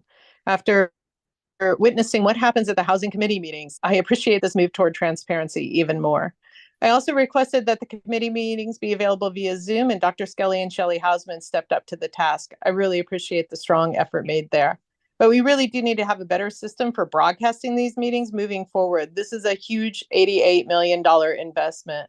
And most importantly, it's truly offensive that there is absolutely zero public taxpayer representation on this oversight committee. This is an $88 million bond investment. And as we're looking at rearranging the current committee composition in the bylaws, where are the taxpayers' representatives on this committee? One of the most concerning items on this agenda tonight came about as a suggestion by Blakely at the committee meeting. I spoke up in public comments in the committee meeting and requested that we not make this recommendation of keeping ex-board members on the committee to the board. The result is an action to have 2 of our current board members who have been attending the Affordable Housing Committee meetings vote for themselves to stay in power via a bylaw change. Truly, Berman and Blakely, you should abstain from this vote. The public has voted new board members into power. And I've, found that the financial comments made by Blakely during those committee meetings to be alarming. And it's a questionable move to give any additional oversight to this board member who has shown some confusion over contracts like the ILO proposal in past board meetings. I'm asking you, please recuse yourself from this vote and actually consider taxpayer representatives on this committee. Thank you. Our last speaker is Katie. You may unmute yourself.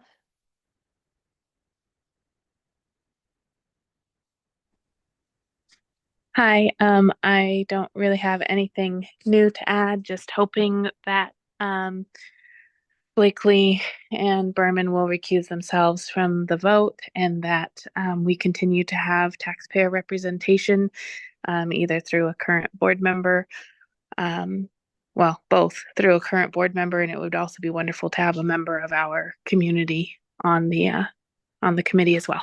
Okay, thanks. All right, trustees, that concludes public comment. So I have some thoughts that I'd like to share before we kind of move forward. I am amenable to holding the bylaws for tonight and having them come back in December for the trustees then to consider. Also, if continuity is a concern, at that point, I am willing to serve on this committee. I was not able to this year. I did not have capacity as board president to accept another committee position. But if that is a concern, that's something that's a possibility. And then I would recommend that the trustees vote to accept the budget that's provided, but it's not, we're not approving a budget, we're just accepting a budget. Trustee comments, Trustee Blakely, and then Trustee Lambert. Thank you. A couple of comments. My understanding was that we needed to have these bylaws in place. If I'm mistaken, am I mistaken about that, Dr. Westover?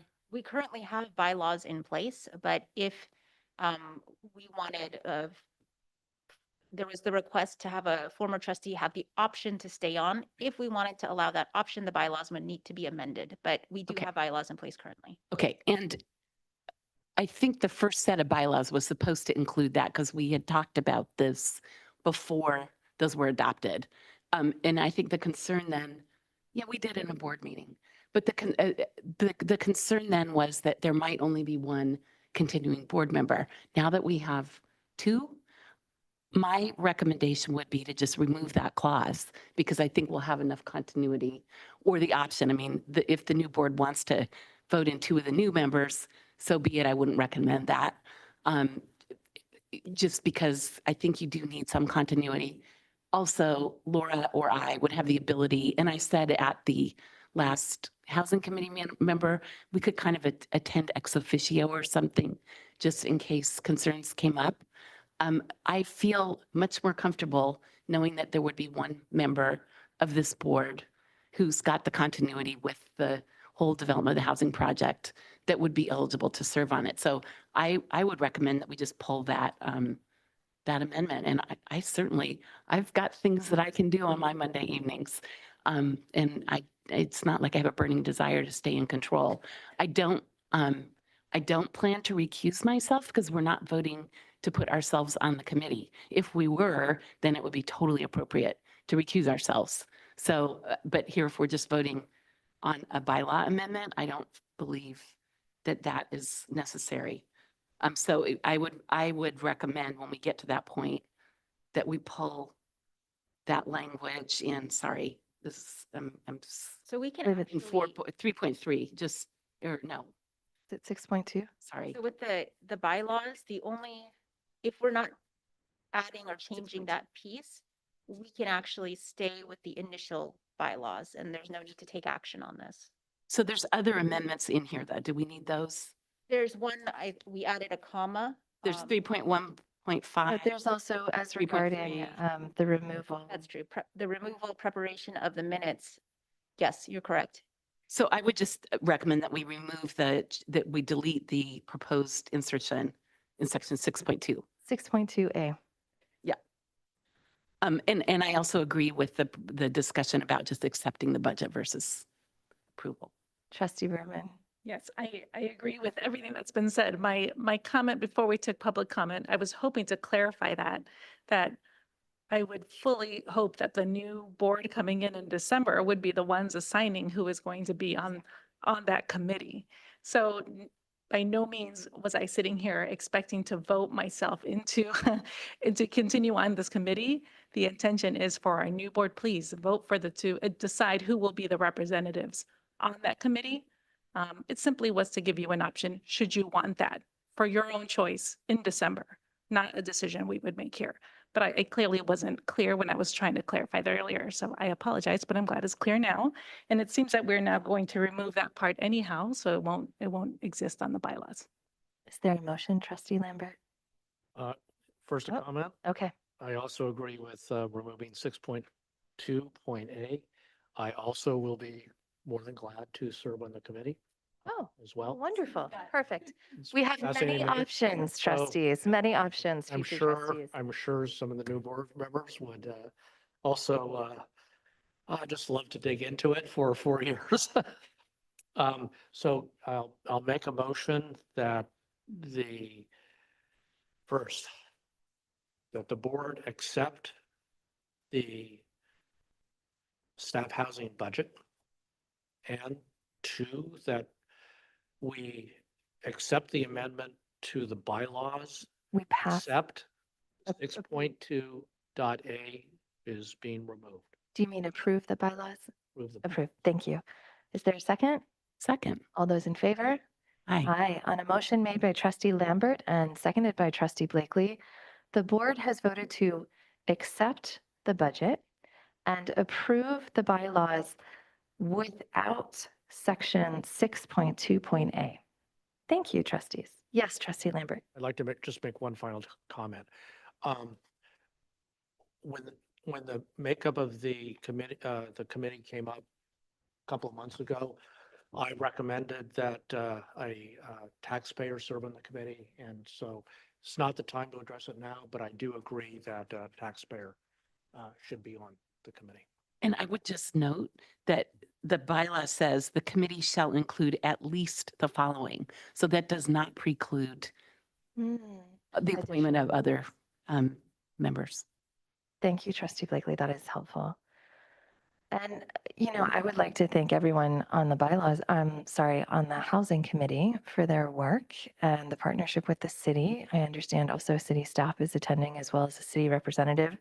So we, having 2 current board members as well as a city council member be a part of it, I do feel is at least some representation of taxpayer interests, but I am also open to adding another community representative. I have no problem with that, but that will be future actions. We will now move on to item M, the resolution number 05-110724 to authorize temporary borrowing for staff housing. Dr. Westover. I'd like to talk through this one a little bit to provide some context. So temporary borrowing happens frequently within the school district to make payroll or for cash flow needs. We actually already have a temporary borrowing resolution in place that would have covered this type of action, but we wanted to bring an additional resolution to make the board aware that this is also for staff housing. We've received several comments about concern about temporary borrowing with staff housing. So there are 2 options or 2 ways for us to go about this. There is a need for startup costs. Wynn Residential right now is working without being paid, and this is the only way we are going to be able to lease the units to teachers. So we do, and the goal is to make this project cost neutral to the district, meaning that we're not spending money, which is why this is a temporary borrowing resolution. We can continue forward with this temporary borrowing resolution, or we can also use money within Fund 40. So Fund 40 is our building fund. Because staff housing is within Fund 40, no resolution would be needed. And we are borrowing money within the same fund. So there are two options for the board, because I did hear from the community that there was concern that it was a temporary borrowing resolution. We can also set a not to exceed level if the board is more comfortable with that. And we can say not to exceed 500,000. But wanted to provide that context and option for the board. Thank you, Dr. Westover. Do you have a recommendation, Dr. Westover? I mean, I assume the recommendation is the resolution. I recommend, yes, the recommendation is the resolution, but it's up to the board. Questions from trustees? Trustee Lambert. Fund 40, remind me, is that this construction fund from the Measure T or? So it's specifically for building. And because this is where staff housing would sit, we can use Fund 40 to also move funds between. And then Nadia Pongo was working late tonight because she's working on first interim. So if you have very technical questions about how these items work, Nadia is here to answer as well. And just to clarify, Fund 40 is not Measure T or Measure G bond That is monies. correct. Thank you. But Fund 40 also cannot be used for paying teacher salaries.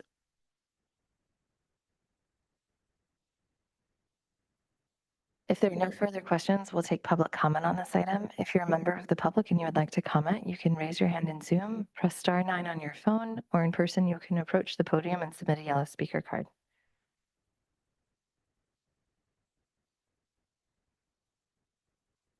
All right, we have 4 online excuse me, I say that every time.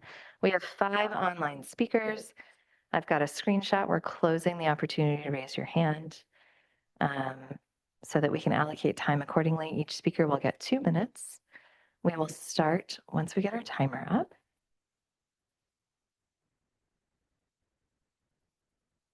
Allie, you may unmute yourself. Oh, I'm sorry, Mike, you may unmute yourself. Thank you. So regardless of whether this money is borrowed from the general school funds or borrowed from the other pool of money, it's still unclear how these startup costs are going to be repaid. Ultimately, it comes down to a balanced budget. As I mentioned before, as of right now, there is no clear budget that's actually been reviewed and understood with any sort of understanding of a repayment of funds in a realistic time frame. And it's my understanding that if you're borrowing from district funds or possibly even from another pool of money, that needs to be repaid within a year or so. And if you don't actually have expected occupancy rates, then you're not going to be able to repay. So it feels like before you agree to borrow money, you should actually have clear projections on how you're actually going to make that money back. Thank you. Our next speaker is Ling. You may unmute yourself.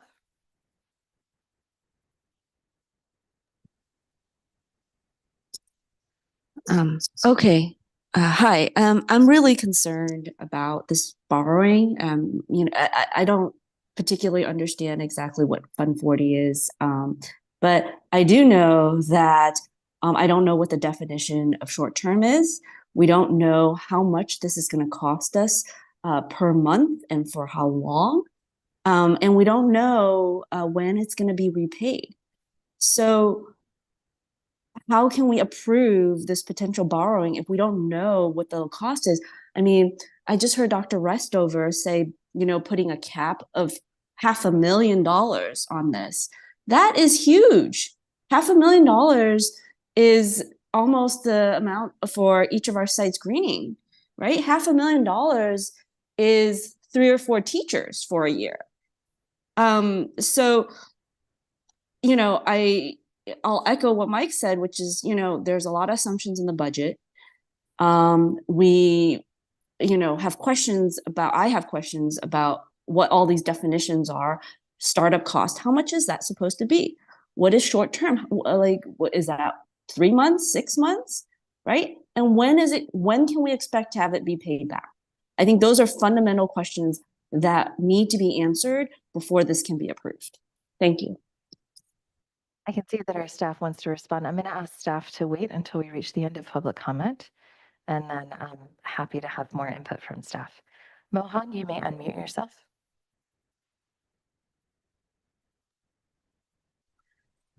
Yes, good evening again. So we just went through months or weeks of discussions and projections on our school budget, saying that, unless we pass this parcel tax, we're going to be insolvent within 3 years. And there's been so much fear mongering around the budget, and that if we didn't pass the parcel tax, we'd end up having to lay people off and cut services. And now all of a sudden, we feel free to borrow from educational money to prop up this staff housing project with no restrictions. The language is so open and vague and loosey-goosey. There's no restrictions. There's no payback period. There's no limitation on the amount that could be borrowed. Your first job needs to be to educate our children, and diverting educational money, especially when we are on supposedly a razor-thin margin to fund everything that we need to do educationally, it's the wrong thing to do. We need to keep the educational money focused on the kids, on the schools, on the teachers. Please do not divert this money towards the staff housing project. Thank you. Our next speaker is Corinne Dillon. You may unmute yourself.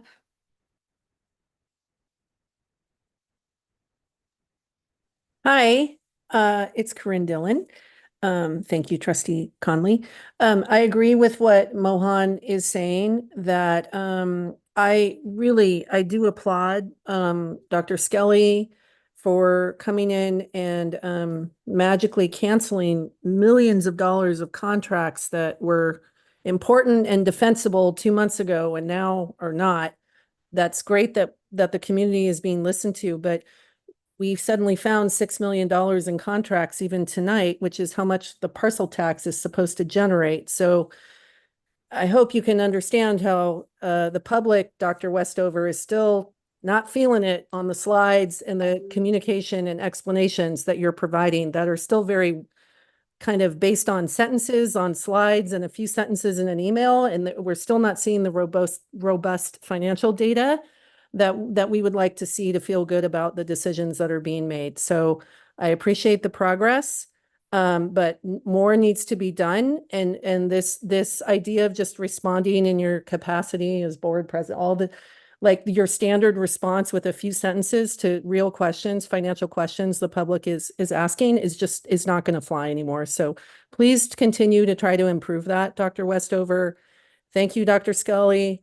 And we're making progress. We will get there. And thank you for the efforts that have been made so far. Your next speaker is Nancy. You may unmute yourself. Okay, California Ed Code 42603 states in pertinent part that transfer is allowed, but borrowing shall only occur when the fund or account receiving the money will earn sufficient income during the current fiscal year to repay the amount transferred. We have roughly 550 employees in the district. When employees were polled in 2018 about moving into district-built residences, only about 40% of respondents said they would consider it. Those numbers hold true. We have about 220 roughly target residents to fill 123 units. This means that far more than half of the target residents would have to want to live with their coworkers in below market rate housing in order for this project to work. Based on what I've heard in the housing committee meetings and what I know about the income levels of our teachers, we are headed for serious problems on this project. These target residents have concerns not only about privacy and meeting the financial limitations, but they have other concerns about living with their coworkers. Finally, And importantly, we still don't have a certificate of occupancy for this project. Given all the above, I believe it's fiscally irresponsible to transfer funds for this project. We don't even have a legal right to rent units yet. What if instead of attracting teachers, this project becomes the drain of our educational dollars? This project will be built on the backs of our kids. We don't know how much this is costing us on a monthly basis. We don't even know who to talk to about it. We can't take funds from our kids and teachers to scaffold up this unproven project. What is the contingency plan?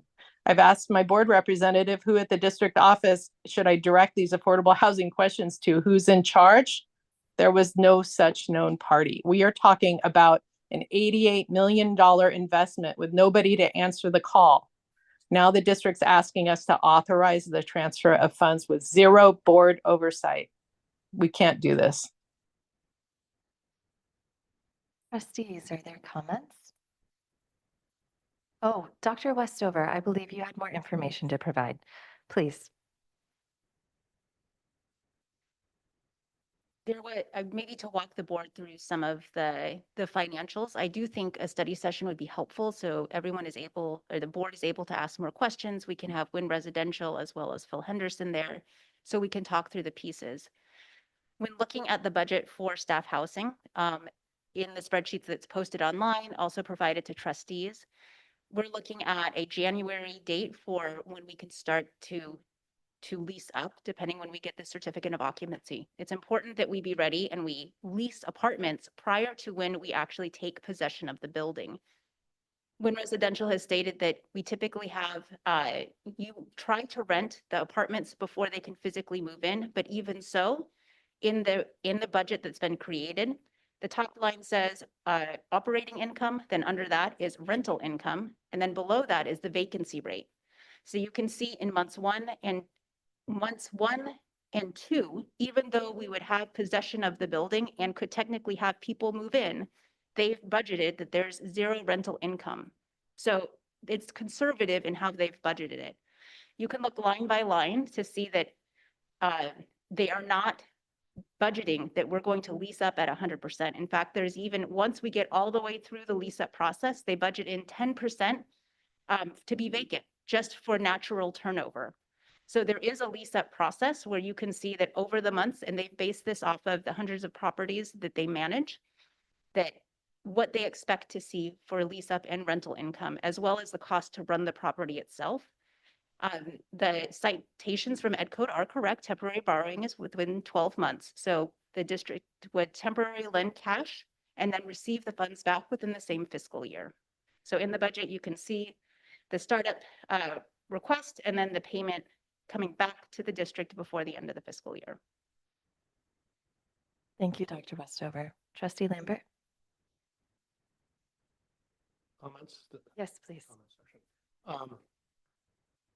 So after what we've been through for the last several months, I'm giving the superintendent sort of unlimited discretion to transfer funds to the teacher housing project. I'm very uncomfortable with. I would prefer basically, rather than, I understand we need monies for startup costs, no question about that, right? We got to keep the lights on, we got to keep the water running, we need to keep the place secure. I would much prefer transferring a lump sum that we can make a good estimate. You mentioned $500,000. Looking at the ongoing estimates of operating expenses here, that seems like a reasonable first start. It may not be the only one, but put it in a bit of perspective. I did some quick numbers here, and if we assumed 150 units were occupied, paying rent, and looking for a year payback, we would have to increase the rents that we are charging by $300. And, you know, that's a lot of money for low-income housing. And what this does, if we're expecting to get paid back from this loan, is putting an extra burden on the rents that are going to make it even more difficult to rent these units out. So I think that's what we're playing with. You've told me before that we cannot use Measure T money to pay for these interim expenses.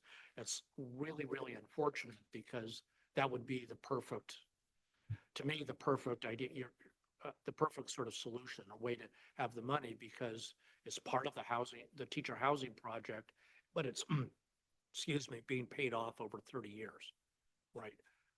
But unfortunately, what you're telling me has to come out of different funds that can be used for other things within the district. So all that means is we really need to think about this.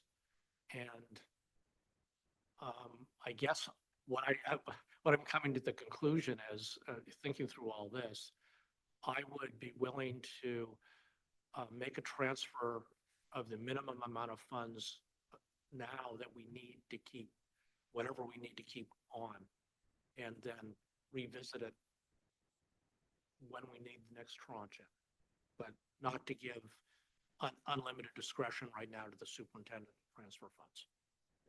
Have to bring it back to the board for each round we go. What is your recommendation? If we need $200,000 to whatever we need for the next month or so, I would agree to transfer that. May I, Russell, do you have a recommendation on an amount? yeah, may I recommend 300,000, and that gets us, it will get us through up to end of the fiscal year. That would be acceptable to me. Earlier, you said 500,000. Is 300,000 enough? 300,000 is the bare minimum. I said 500,000 to give us a little cushion if something was needed at the project. I think if we need it, we need to come back and explain more. So I think at this point, I can't speak for you, Dr. Westover, but I think we're comfortable with 300,000. Yes. We'll have more discussions on this with study sessions and the like. So. I think that's the point. This is the first time this was brought to, yes, I think the entire board. We weren't really aware of this, but we have to keep the lights on. So we do. We have no choice. We can't make a stupid error because we haven't communicated well, right? Thank you, Dr. Scully and Trustee Lambert. Are there further comments or a motion? We can take a start of this. I'm not even sure I'm approving this resolution, but I'm approving a resolution to transfer $300,000 from one fund in the district to the teacher housing project. Can I ask a clarifying question, Trustee Lambert? I know you were talking about transferring it like a lump sum instantly versus if we put a $300,000 cap. Can we put a cap on the resolution? Can we amend the resolution to have a $300,000 cap? I would approve the resolution with a cap of 300,000. That's fine. Is that acceptable? Okay. I approve the resolution with a cap of $300,000. Second. All those in favor? Aye. On a motion made by Trustee Lambert and seconded by Trustee Blakely, the board voted unanimously to adopt resolution number 05-110724 to authorize temporary borrowing for staff housing with a $300,000 cap as amended. And I'd like to thank also the members of the public who have engaged with us around this. I know there's a great deal of interest, and the study session is very important because the board would like an update, but I also think the public, we've been working so hard in many ways to bring the public into our decision-making and information, and a study session on the housing and all of the fiscal nuts and bolts would be a wonderful thing for our community. And we're looking forward to doing it very soon, probably. And thank you, Dr. Westover. Now we're on item 11, which is board updates. Are there any updates from trustees? Trustee Blakely. Yes.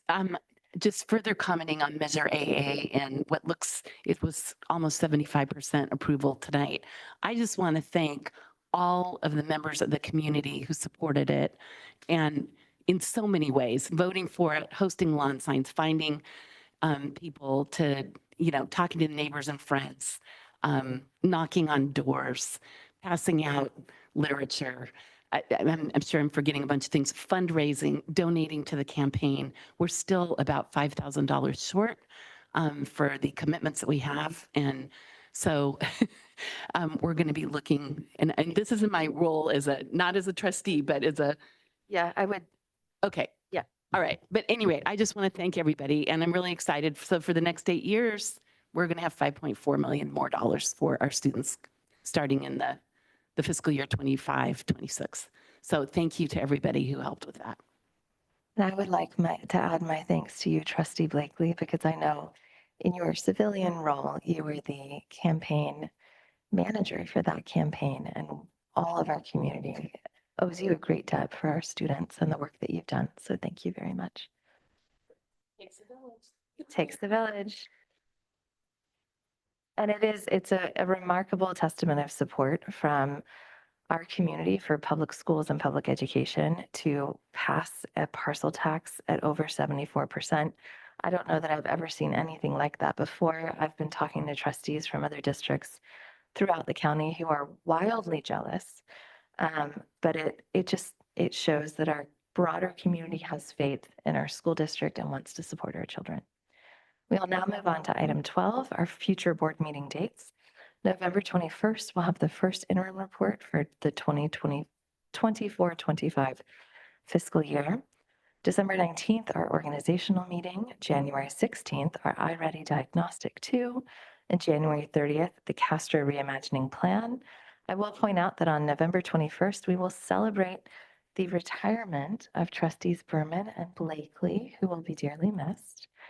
And on December 19th, we will swear in our 3 new recently elected trustees who we are very excited to welcome and begin work with. And with that, at 9:49 p.m., we will adjourn this meeting of the Mountain View Isthmus School Board.